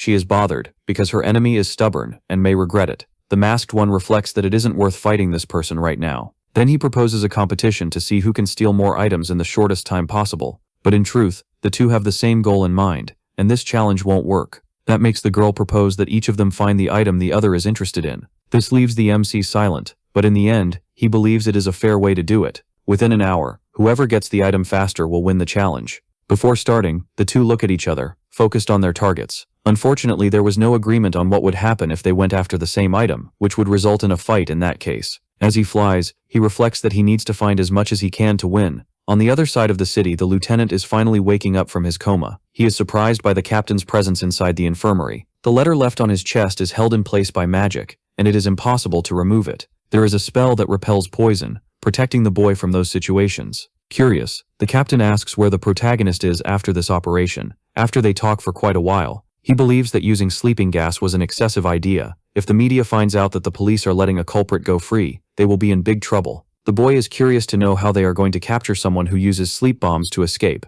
But the captain is giving his final vote of confidence, and will wait until the end of the day. Back at the Marquise's mansion, the girl has her attention drawn by a noise. Realizing it is her opponent, she asks if he found what he needed to win. Fortunately, he got the evidence he needed to incriminate the culprit. Finally, they will begin counting the stolen items to decide the champion. Quickly, the girl creates a magical portal to another dimension. In a magical shower, she throws all the items into the air, proving that she stole much more. Arrogantly, she asks whether her friend took an interest in any stolen item. One of the items is an artifact used to go back in time, something very rare to find. Same thing, the protagonist opens his portal and takes out all the items. Surprisingly, what he stole was only valuable documents. It is said that he has a document about the ancient treasures of the continent. While reading the papers, the friends finally finish the exchange deal. Leaving the house, the hero believes he will finally be able to complete the mission. Laughing, the girl praises how efficient he was. She says he was the first person who made the deal worthwhile. Thus, she vanishes magically, leaving trails of sand in the air. On the night of the same day, the captain is startled by the presence of two culprits in his room. Appearing, the MC claims that these are the true culprits of the crime. After proving the story, he heads toward the capital's train station. Finally arriving in the city, the family gets off the train excited. The leader is eager to finally find her fugitive brother and return home. That night, he managed to hand over the criminals, leaving the rest for the knights to handle. Unfortunately, due to official procedure, he had to remain detained for a few more days. He didn't get bored because his friends visited him every day, until they wore him out. A few days passed, and the manager woke up happier than he had been before. The boy only understood what that meant later, when he took his apprentice exam. Managing to get the top score, he realizes his boss had been hiding his personality the whole time. After that, he left for the Civil Service Academy. Upon arriving at the place, he sits at his desk and notices papers laid out. Realizing it is an invitation for everyone to gather at the Green Tower, which is made of stone and is always open. After being an apprentice in the districts, he needs to start studying inside the Magic Tower. That is where all the students gather in the apprentice office. The Empire's Magic Tower is considered part of the government, where officials work, which means the continent is monitoring all magical research conducted inside the place. Thanks to that, the government can decide what kinds of research are a threat to the Empire or not. Approaching, the bearded man asks how things are going for his friend, who has been through a rough time. It is a relief to hear that all the problems have been resolved and that he won't be detained for anything anymore. Upon entering the room, the teacher says that 23 towers have signed up for the exams this year. Although the most famous ones tried, there were also unknown ones, which made the Magic Alliance decide to select the students through a fair process. She says everyone will be chosen through a random draw, not by grades. This must be annoying for the MC, who has the highest grades in the school, but he reflects that luck is on his side and knows exactly what to do at this moment. In fact, he says he can see what is inside the box using his clairvoyance magic. Choosing the Scarlet Tower, a place where interesting inventions are made, as it is one of the most important in the capital. The next to choose is his friend, who says he had been dreaming of this moment. Some time passes, and the three siblings are approaching yet another place. The leader asks whether the mansion her uncle is living in isn't too big for someone to live in alone. Impatient, the warrior starts to enter the house, because he doesn't want to waste any more time in this city. In a funny way, the man breaks the gate when trying to push it aside. At this moment, a loud noise draws the group's attention, and they see a burst of energy forming. From it, several soldiers emerge and surround the adventurers. Quickly, the captain gets irritated and asks who these people are who broke the gate. Afraid, the young man says he is from the Crow tribe and wants to find his uncle. In the middle of all this discussion, he explains that he broke the door by accident while trying to open it. Finally, the butler asks them to put away their weapons, calming everyone down. In fact, the news that was coming took so long to arrive that they forgot to notify the city. Night finally falls in the capital, and the city remains bustling. The masked man is in a dark alley, waiting for a friend to approach. Whoever arrives realizes that his presence was detected, even though he was hidden. The reason for being in the capital is still unknown. As he hands over a scroll, it is possible to see the muscular man saying that if the experiment works, statues will be made in honor of his colleague. He states that if his tests work, he will be reborn even better. Removing the mask, the man reveals himself and wishes him good luck on this journey. The story will now take place in the Great Scarlet Tower. The teacher congratulates all the boys who have become students of this tower. Even though it is only a week of study, they will learn various things. One piece of advice he gives is that everyone should avoid touching things they don't know in the rooms. Upon noticing this, the MC gets irritated because he arrived late for the meeting. For having arrived 10 minutes late, he will have to be punished after classes. He also says he had to do other things, which is why he was late on the first day. Besides that, it was forbidden to speak, adding even more penalties for both of them. He reflects that the nightmare he had meant something in that place. Hopefully, he believes everything will go as planned. The problem is that he will have a big chance of running into his uncle in the middle of the corridors. His plan is to have the lowest grades among the apprentices, so he can go unnoticed. The tour of the tower continues, and they are shown the place where they keep the magical devices. This is the room most visited by the students to do their projects. The mage gets irritated when he notices that one of the apprentices is already touching things he shouldn't. Analyzing the man, he notices he is very bossy, but that is exactly what he needs to be. The next room is called Chimera, the pride of the tower. In it, they study life in order to understand the future and the past. Inside the cage, it is possible to see a real chimera resting. Stopping to think, he realizes that this place looks like a zoo from a past life. After finishing the tour, the teacher heads toward a mysterious place. Knocking on the door, he asks the master if he can come in. He apologizes for having called him when he was busy. This is the tower master, who asks who is in charge of the chimera room. Fortunately, the one in control of that room is Edward, who knows a bit about the experiments. The old man's concern is that the animal is growing faster than it should, and they need to stop it beforehand. He hears that they are doing nothing to prevent it, and becomes thoughtful for a moment. And he admits that he called his friend to ask a personal question. Showing a paper from his library, he asks him to take care of a favor. Back in the classroom, the hero knocks over another important device, frightening the students, which is very strange, because he was making mistakes he didn't make before, and he claims they were just accidents. At the end of class, the MC takes a secret card out of his pocket. A careful look notices that it belongs to someone else, probably stolen. Night falls on the tower, and the boy goes on yet another one of his adventures. Using the mask, he is curious to know what is hidden inside the rooms. With the card, he gains access to a secret room. He gets excited when he notices a very rare magical rune on the continent. He says he has never seen anything like it before, and must save it for later. Suddenly, something catches his attention, making him hide quickly. Astonished, he notices his teacher moving the chimera in the middle of the night. Some time passes, and he goes to the master's room to deliver what was requested. He is shocked to notice that no one is in the room, and there is only a magical rune. Finally, the old man arrives quietly to study more about the winged lion experiment. He begins to read a scroll with focus, without explaining anything to anyone. Suddenly, the rune begins to cause some effects on the teacher. He panics, shouting that his body is going through some kind of transformation. Seeing this, the sorcerer thanks him for letting him use his body as a test subject. The chimera is also going through some transformations, and because of that, the man will be able to become even more cunning. While everything is happening, the masked one appears, delivering a kick to the innocent man. It is revealed that the girl had been following the teacher before the ritual. Cleverly, she hangs behind a window, watching everything, finding it strange what they are doing inside the Master of Mage's room. Observing the diagram on the floor, she realizes it is a dark spell they normally use. After seeing the whole scene, she moves in to fight, and she doesn't easily put the man on the ground. The old man is startled when he notices the masked one's presence, easily ruining his whole plan. Approaching, he asks what the Master of Mages is doing in his room with these experiments. Angry, he wonders why the teacher needed to be sacrificed to do such things. The energy won't stop coming out of the paper, and keeps causing transformations throughout the room. The chimera is much more enraged, with demon eyes, wanting a fight. At this moment, a huge explosion happens at the top of the tower, scattering debris. Amid the smoke, the boy is confused, sensing a presence at his back. He manages, by a hair's breadth, to dodge the attacks coming his way and survive. In front of him, he notices an enemy with a skeletal appearance, saying it is time for divine punishment. In fact, the hero jokes that the one who deserves punishment from the gods is the skeleton, who doesn't wait a second and attacks the MC with a huge magical explosion. Dodging, he pulls out from his portal a staff and counterattacks with a fireball. The enemy is very skilled and manages to dodge the attack with just a punch. The fight doesn't stop, and the room is being destroyed by the impacts and spells. Laughing, the creature says it can't believe he is so strong, even though his experiment failed. Casting a powerful spell, he says to praise the great master, startling the boy. Once again, a huge explosion happens in the tower, destroying even more rooms. Saving himself by flying, the MC reflects that the opponent is stronger than he thought. Appearing by surprise with an energy ball, he asks if the hero is already scared.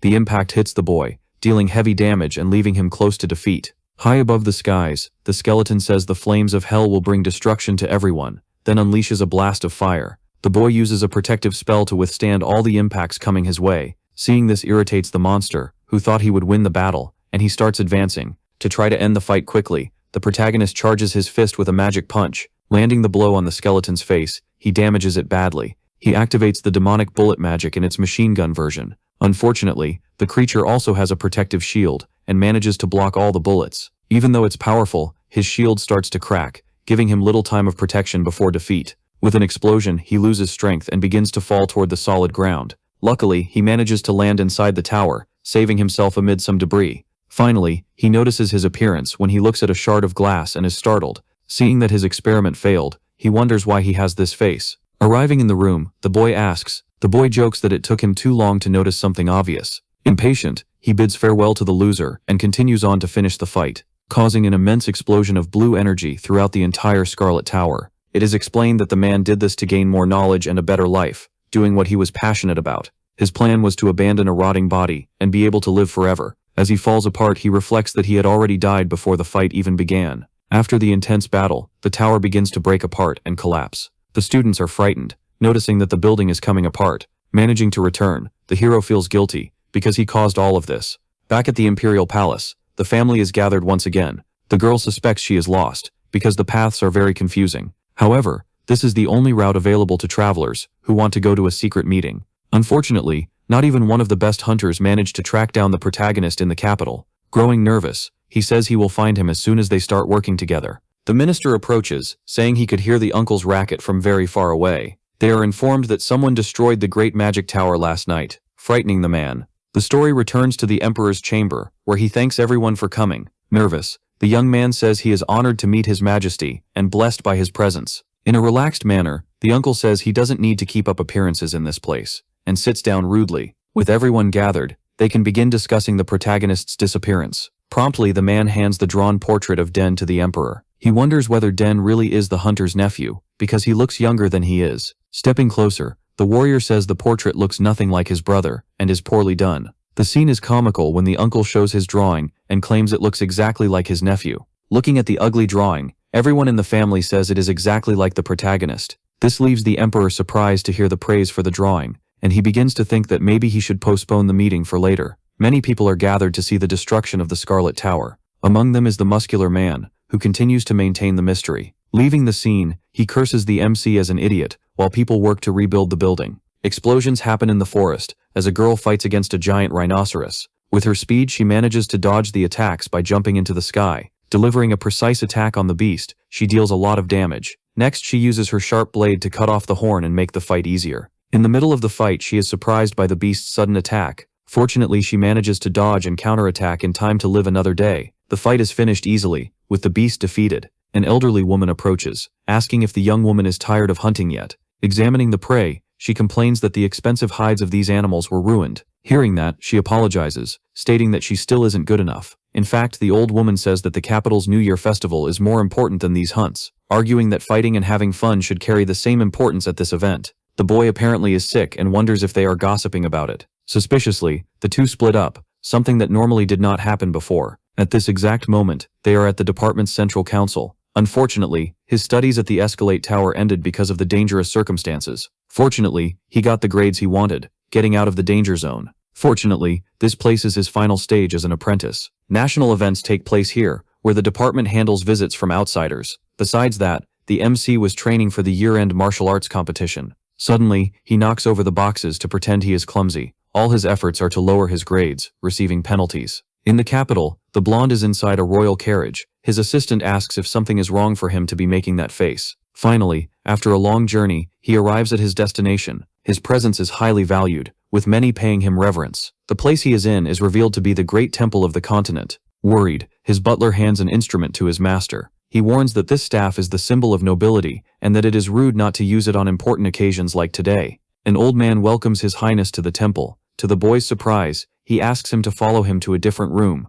This man is called Fernando and is a known extremist in the world. Most of them hate the imperial family, which destroyed the church's glory long ago. In fact, Cardinal Fernando hid his hatred very well and knew how to wear a mask, and the only reason the blonde came here is to attend the New Year festival, since it is the most important event of the year and a good sign of political good faith. However, the doubt the boy has is whether the man will listen to him in the end. In the garden, two warriors continue training non-stop. The young man says his colleague is much stronger than before, counterattacking. He says you could say the same about the other in the fight. The two strike at the same time, using their colorful magical powers. Like a professional, the warrior energizes his sword with all his strength. With a single blow, he breaks his opponent's sword and sends it flying far away, which surprises him, as he notices his companion is much stronger now. Suddenly the MC arrives, wondering why this training is happening at this hour. It is revealed that the two are thinking about entering the martial arts competition as well. Excited, Alfonso says he needs to win this duel. These people are curious to know how skilled the protagonist is with swords. Making up an excuse, he says he is tired and runs into the house.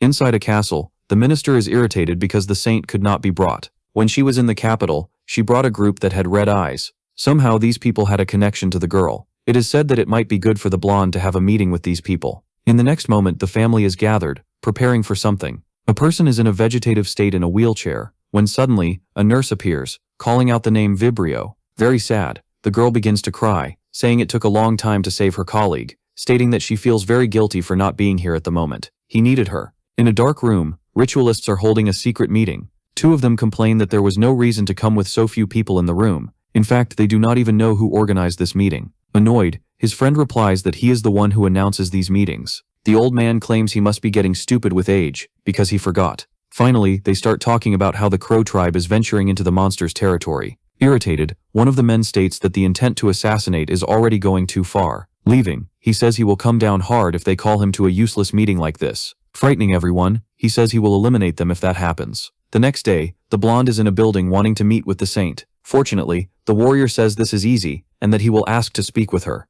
As he leaves, the blonde reflects that this ended up being easier than he thought. His butler asks whether he should prepare a carriage for the long trip he will have. In fact, the young man likes being out on the streets, and asks his friend to have some tea to calm down. Then he feels bothered, because his guard is watching him suspiciously. Outside, he watches the protagonist and a friend talking about the New Year festival. The man is saying that his client should have hired a different kind of mercenary guild. From afar, the prince reflects that the two must be civil workers. It is also explained that this is the busiest time of year for people like them. In the streets of the capital, the nurse is shouting for Vibrio, who has disappeared. The warrior tells Santa that it would be better to stay inside the house, so as not to expose herself. But she is desperate, and asks that they split up to find him faster. Walking through the city, she wonders where her friend is, because she needs to be safe. In the middle of the street, she notices two troublemakers looking for a fight. One of the two claims that, from the impact, his shoulder broke and demands an apology, which bothers her, because something like that is not possible. The thug approaches, intimidating the girl, and asks if her friend was lying.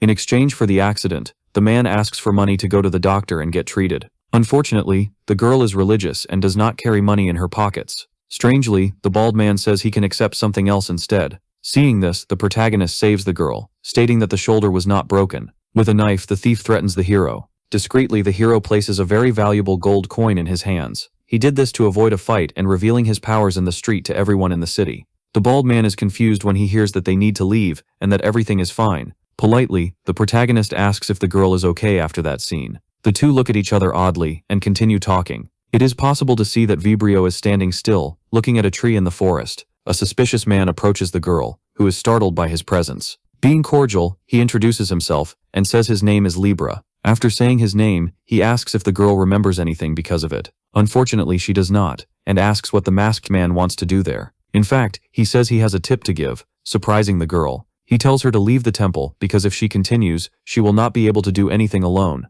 Back in the city, the hero asks if his friend is hurt. Suddenly he notices the folder in his arms and realizes that he is a civil servant. Nervous, the MC says he is not yet, because he is only an apprentice in that field. Worried, the warrior runs up to his saint. The man says they found the paladin Vibrio in the city, which leaves the protagonist confused, since he defeated her in the past. Fortunately, they say the girl only went out for a walk and is calm. When he apologizes for interrupting the conversation, he is surprised to see that the MC has disappeared. It is said that the warrior noticed the man slipping away from the scene, leaving the girl sad, because she could have asked the name of her savior. Nervous, the hero thinks he will only harm himself if he gets involved in the affairs of important people. He wants a quiet life, as a civil service worker. At the castle, the young man is startled, because the prince asked to see the great saint. It is explained that he seemed desperate, but the family was warned not to get involved in the empire's political affairs, making everything more difficult. The bad news is that the knight has already sent a warning letter to the girl, ruining everything. As soon as she receives it, the invitation will arrive at the castle at any moment.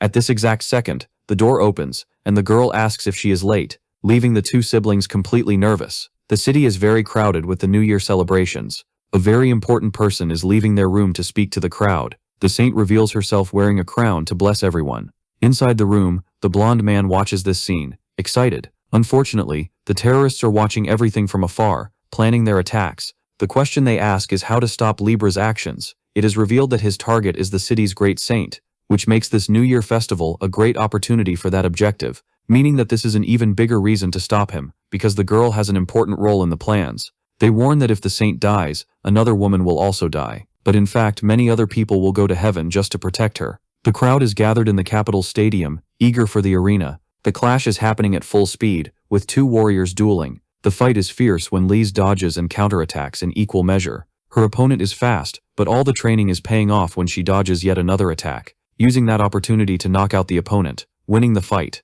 The boy's family is happy that he managed to get another victory. From now on, the boy will go to another round and receive prizes for it. Shouting, Alice says that the prize money from the fights will go toward the birthday. Alfonso appears, warning that the next competitor is very skilled. Inside the competitor's barracks, someone says the boy fought well. A redhead shows up, joking that his opponent is humble too. Above all, it is explained that the girl who will face him is the #1 candidate to win. Her name is Rose, from the lineage of the White Armor Blood Warriors. In fact, neither of the two girls knows this supposed competitor, and they fall silent. The older sister asks why the young man isn't together with the other competitors. Nervously, he admits he was caught using magic, and ended up being disqualified in the preliminaries. This greatly irritates the girl, who calls her brother all sorts of names. Suddenly the argument stops when the new round is announced among the warriors. On one side is the rookie warrior Lisbon. His opponent is last year's tournament winner, the Great Rose of the Blood Warriors. Seeing that her opponent is nervous, the girl reassures him, saying there's no need for that. She gives him a tip to see this fight as a bit of fun. Laughing, the boy says he doesn't believe that's possible right now. Hearing that, the girl then says she'll have to entertain herself and take it seriously. With her axe, she delivers a huge strike to the ground, scattering debris across the arena. She is surprised to see that her opponent is still alive, even after all that. Praising him, she says he has very good skill. In the arena stands, the friends are surprised to see this whole dangerous scene, especially the redhead, who fears for her brother's safety in the clash. The fight doesn't stop for even a minute, and the warrior seems to be having difficulties. Casually, the girl says her opponent is doing very well for a rookie. Then, to finish it quickly, she throws a blow that is barely defended. Even though he blocked it, the damage sends him flying far away from the impact. Without mercy, the girl charges again, trying to win the fight as fast as she can. Fortunately, the knight trained a lot, and manages to dodge another attack. This deeply irritates the girl, who stops playing around and takes everything seriously. The same can be said of the boy, who focuses on dodging and counterattacking when he can. Getting a golden opportunity, he rushes at the redhead and lands a precise strike. She is surprised to realize she was hit directly in the face. On the other side of the arena is the boy, tired but still holding on. Irritated, she asks her opponent's name in a mysterious way. Hearing the name, she praises him and says she liked his fighting style. Activating her scarlet magic, she says she will remember her enemy's name. He gets even more nervous at the sight of this, but he can't give up and keeps trying. He advances, very eager to win the fight and be considered the best of the festival. In fact, his opponent is calm because she knows she will win with a single attack. The two stare at each other as the fight continues without stopping. Fortunately, the boy's sword is knocked away, leaving him vulnerable and defenseless. Seeing that he is without a sword, the girl asks if the fight can end now. After all, she says the winner has clearly already been decided. With no arguments, the warrior admits he lost, putting the girl at ease. Happy to have won, she says it was a good round, despite everything. The two shake hands, while saying it was a great fight. The audience is surprised to see this moving scene from afar. New round announced. The masked man is watching everything from afar. Finally, the winner will be awarded by the great saint. When the celebration happens, the girl congratulates the warrior on the clash.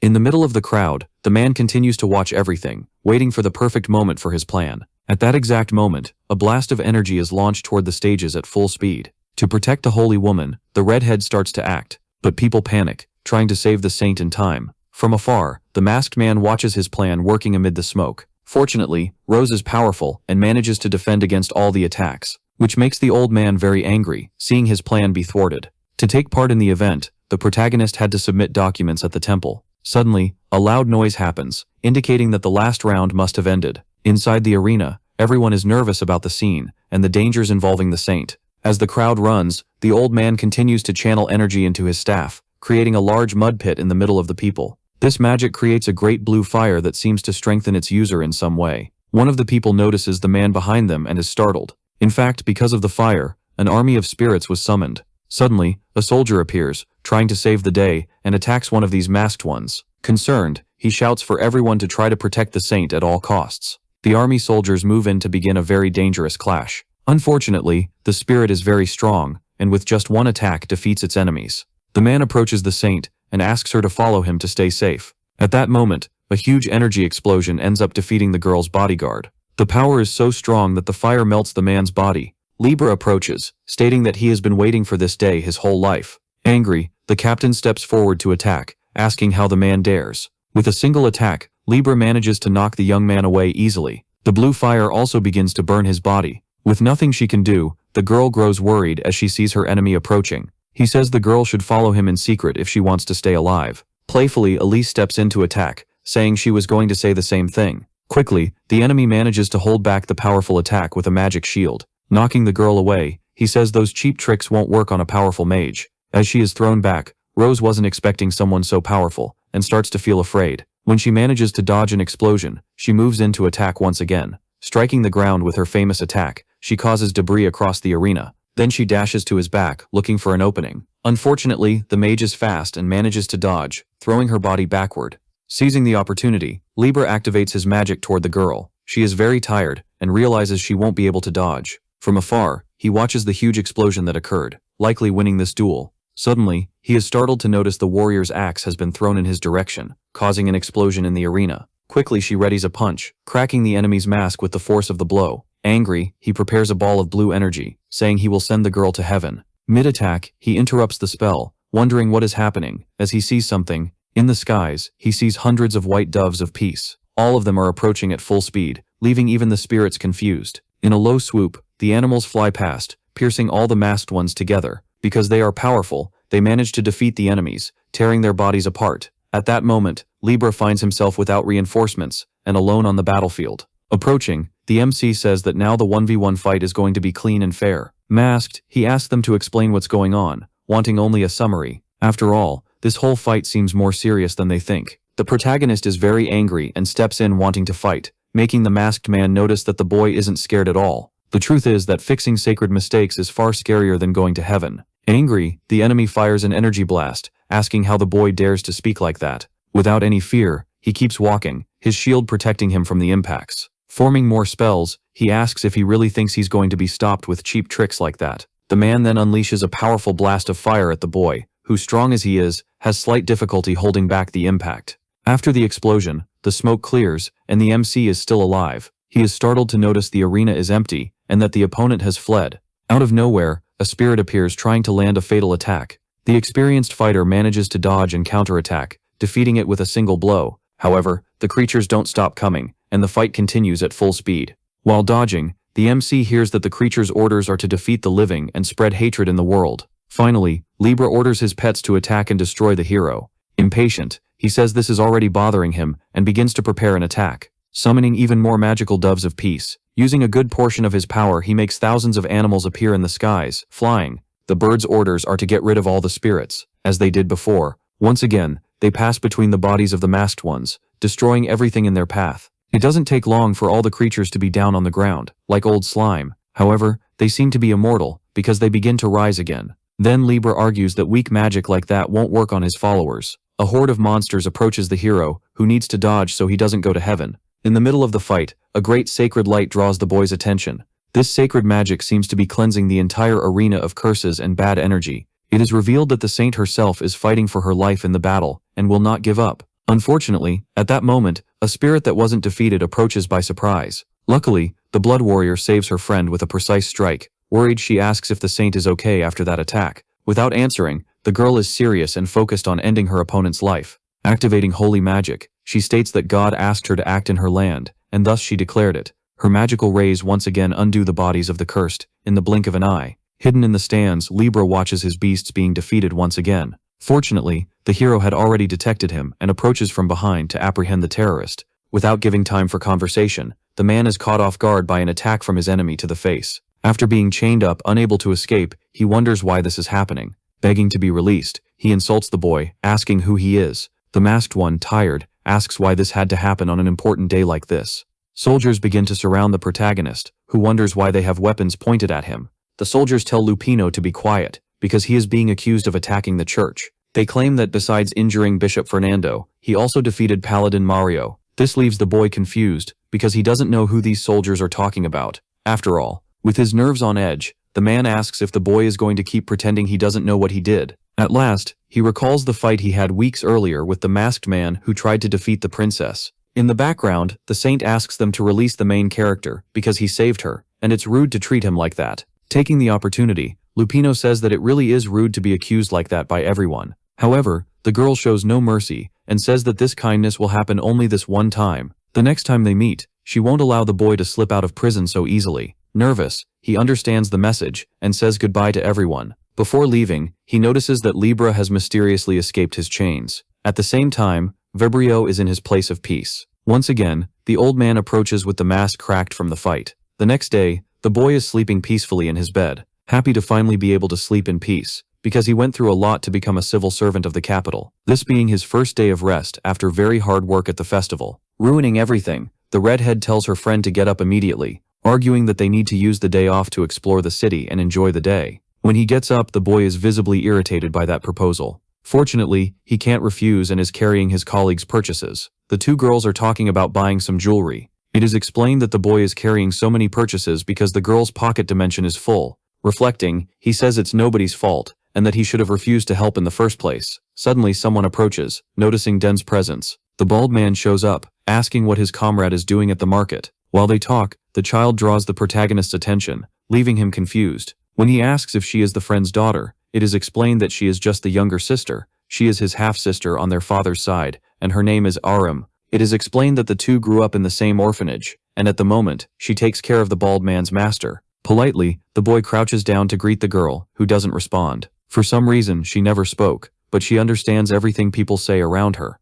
Mysteriously, she takes the protagonist's hand and starts making some signs on his palm. The words she wrote mean not to bother. Finally, the bearded man says it's a good coincidence that the two ran into each other, and invites him to have some tea. The redhead approaches, saying they came here to buy clothes and she doesn't want to get distracted. The protagonist is surprised to notice the presence of the warrior Escalachi in front of him. Approaching, she thanks the main character for being friends with an idiot like the bald man. Then, at last, she introduces herself, stating that her name is Rose. Night falls, and the ministers are having a meeting about the civil servant apprentices. Unfortunately, they are choosing only those who got the highest scores on the tests. Apologizing, a red-haired man says he would like to choose the first employee. His name is Glant, and he is the head of the Adventurers Alliance of the continent. Placing the papers on the table, he makes a big mystery out of saying who the approved ones are, but he reveals that Den and his friend passed the test. In the meeting room, the man says he prefers other candidates instead of those. The redhead says he knows that, but he has his reasons for choosing the two. Then the man asks him to explain the reasons to understand the hiring of the two.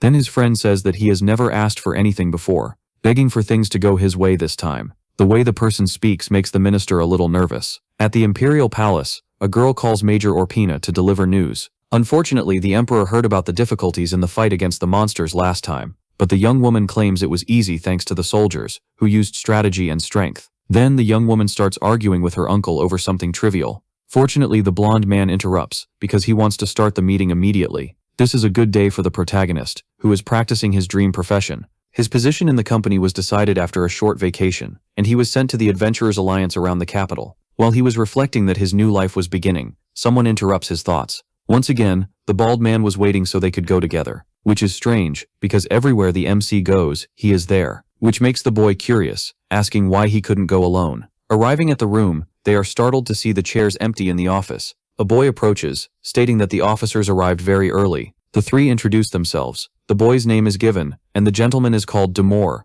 He is surprised to hear the protagonist's name, becoming happy to meet him for the first time. He explains that he heard about the boy from his own mother. It is said that the young woman works as a caretaker for houses and mansions. This makes the protagonist finally remember the woman speaking in his ear. The manager arrives asking if the two friends are the company's new hires. Introducing himself, happy to meet them, he says his name is Fabiano. Asking them to sit, he states that he will be training them in this process. He says that in this room is where they prepare to register new adventurers. On the other floors, travelers who plan to stay at the office for a long time sleep. Most of them are silver rank or above. The fourth floor is for officers and knights known in the capital. Unfortunately, these people are usually away on work trips, so they never stay at headquarters. Lastly, on the fifth floor are the main office and the reception area for the guildmaster. After climbing a few flights of stairs, they realize that the entire fifth floor is protected by magic. Inside the room, a girl says that the chief still hasn't arrived, and that she cooked some food for the newcomers. The bald man is startled to see that his sister is in the room.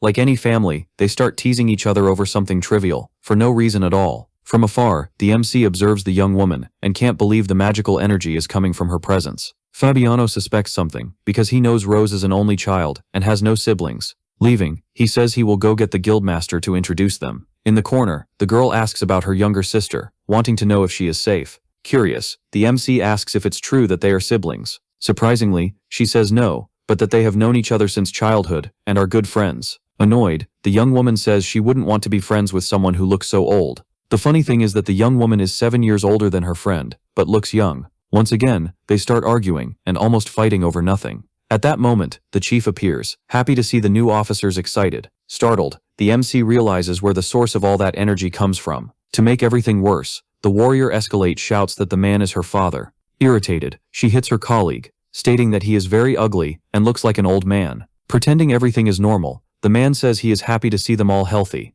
This scene shocks the MC, who goes cold, afraid of his boss's strength. Once again in the meeting, they ask if they need to know about the monsters that are in the territory. With this action by the chief of the Crow tribe, most of the family is in the capital's territory. This leaves the uncle surprised, because he didn't know his brother was also there. The young woman says that 2 of her immediate officers know the red dragons. Curious, the prince asks if they know the reason those people left the Olympus forest, which means that a girl is leading the Great Crow tribe at this moment. Then he asks the hunter to say why he left the forest. Unfortunately, he can't, because he has been treated as an outsider since he left the forest. A phrase that bothers the 2 boys, who didn't expect that. Back in the city, the boy asks if they found the guildmaster funny. In fact, Fabiano corrects him. The man is the chief of the entire alliance, not just the guild. This leaves the 2 friends bored, because it's a rather unimportant subject. Demore explains that he is working in accounting and funds, helping everyone in the department. Fiona is in charge of receiving people and communications. Demoshao usually takes care of supplies, and deals with the adventurers who pass through.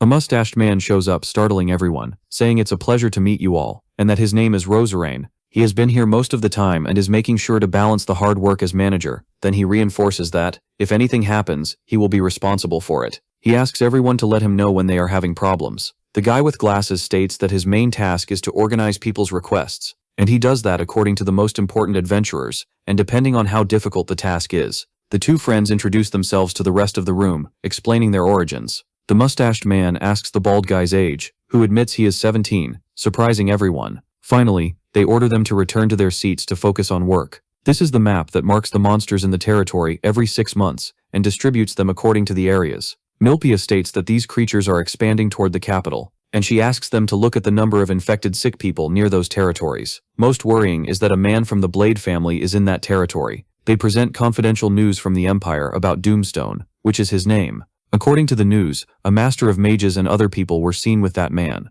Just the fact that he has left the forest will already leave several countries expecting a war, so they need to classify this information as the most secret within the organization. Big Mama's plan is to investigate what is happening inside the monster's territory. This leaves the girl confused and wondering when they should start. In the civil service, the hero needs to deal with documents and take care of supplies. One of the 2 friends will probably be assigned to stay at the reception desk. The young woman warns that the manager will be promoted and a new officer will take his post. It is also explained that the emergency work meeting happens twice a month.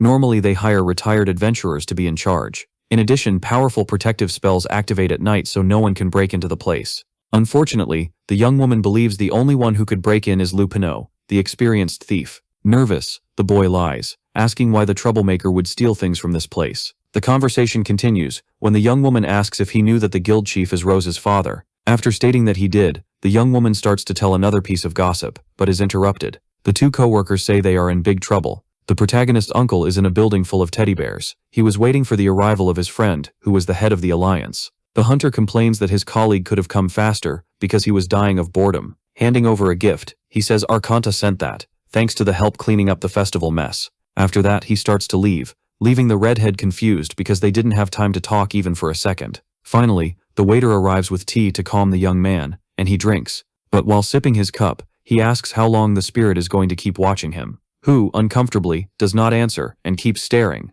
Moving closer, he says he doesn't like the atmosphere of this shop and asks if they should leave. Worryingly, the two talk, indicating they have been friends for a long time. The young woman is gossiping about Miss Rose's latest feats when she fought bandits. Besides dealing with the incident, she met the requirements to be promoted and became gold rank. This makes the MC nervous because she achieved a historic accomplishment in the capital. From afar, the boy watches the young woman stop talking about his colleague with a certain admiration. He wonders if he should stop his friend, because she tends to talk a lot about the Scarlet Warrior. Unfortunately, Fabian says that listening to her talk doesn't hurt that much. Back to the MC, he is out of patience, listening to Fiona talk non-stop. It bothers him so much that it feels like his ears are going to start oozing broth. The woman in front of him is a total fan of the Scarlet Warrior, and knows everything about her life. To get out of this situation, he says that Fran is Rose's childhood friend, making Fiona leave, thanking him for the information. The co-worker approaches, praising the protagonist's idea. He says that Miss Scarlet's name is forbidden to be spoken inside the office. After all, when they start talking about her, Fiona can't stop until she goes home.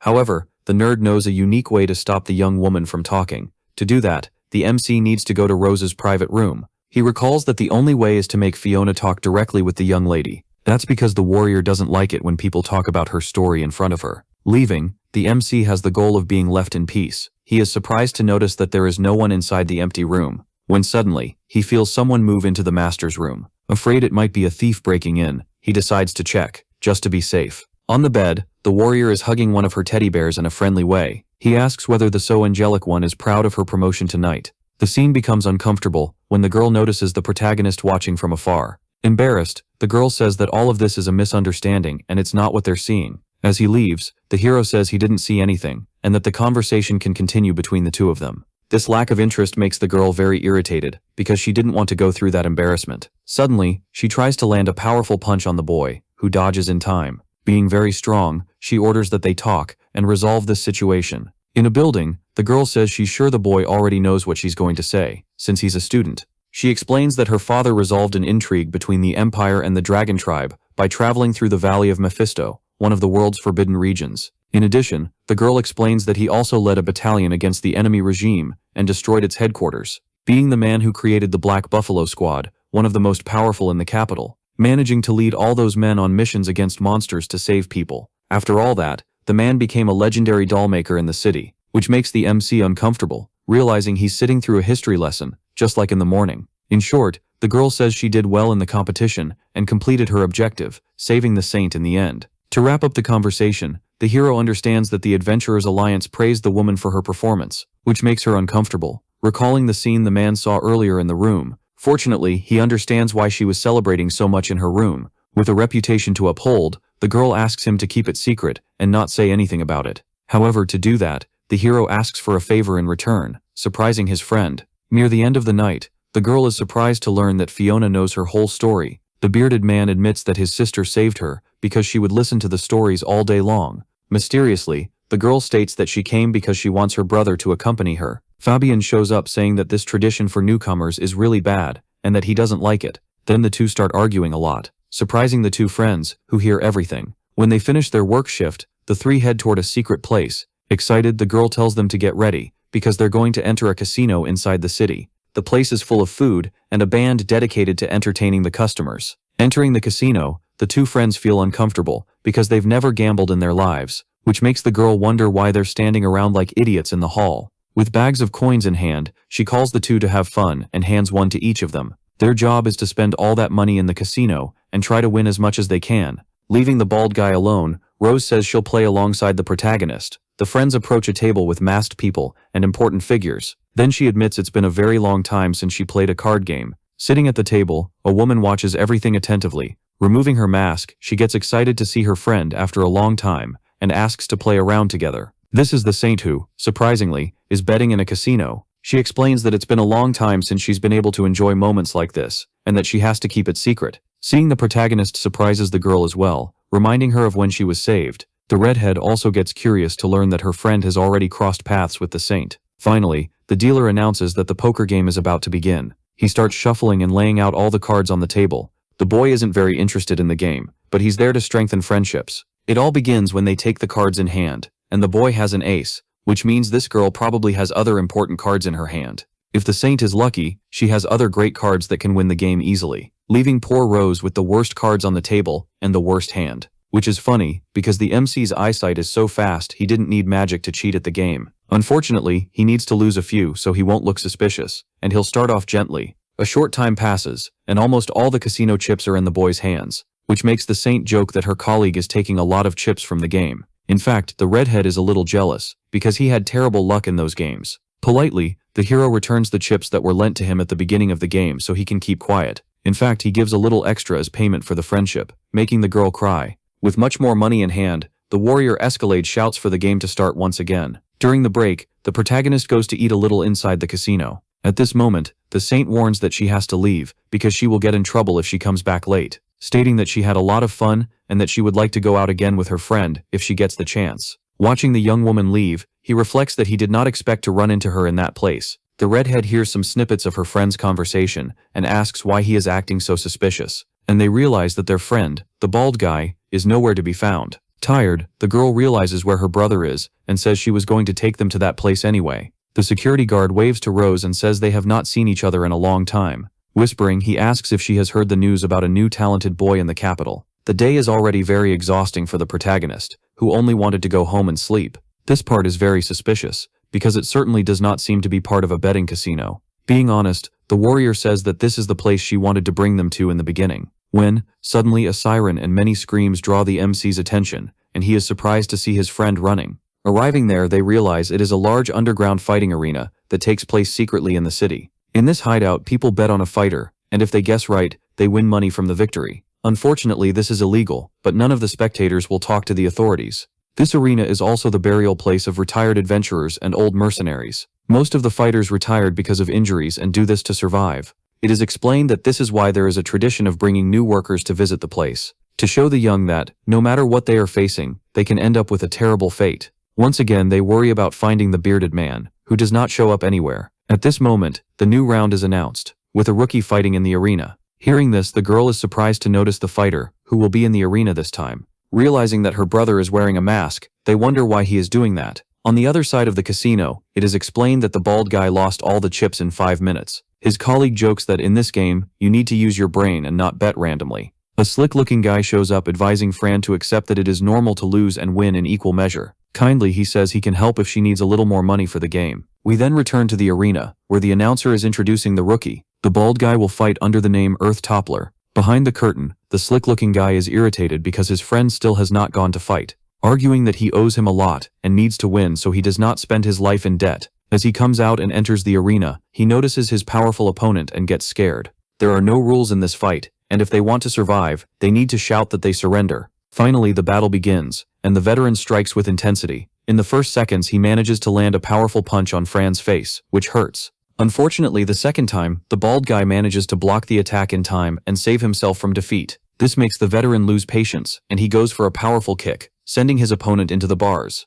From afar, the MC is worried. While the slick-looking guy shouts for them to fight for real, the veteran does not know why the man is there, but this is a competition, and he needs to win, at any cost. Charging into the fray, he advises his enemy to surrender, so he will not leave so badly hurt. At this moment, the bald guy begins to focus and dodges, landing a powerful punch to the veteran's chin, surprising him with the impact. It took only one punch to defeat him and end the fight once and for all. Finally, the announcer declares the victory, firing up the whole crowd. People in the crowd say they love Fran, without knowing him, without the mask. The two friends find out what happened, and it was caused by a debt. It is explained that the bald guy owes 2 gold coins, the equivalent of 20 years of wages, in the civil exam. Because he is rich, the hero says he has money saved, and can pay this debt in exchange for a favor. Rose is happy about it, and says her brother has a very loyal friend. However, this is not a favor, because the hero has a lot of money stored in his pocket dimension. After saving him from the fight, the warrior pulls him by the ears as a form of punishment, arguing that he's too old to be getting into this kind of trouble anymore. When he's left alone, To make matters worse, she asks the protagonist to come closer, and also hit his friend, to prove this was an idiotic decision. Comically, the two friends team up to hit the bald guy as hard as they can.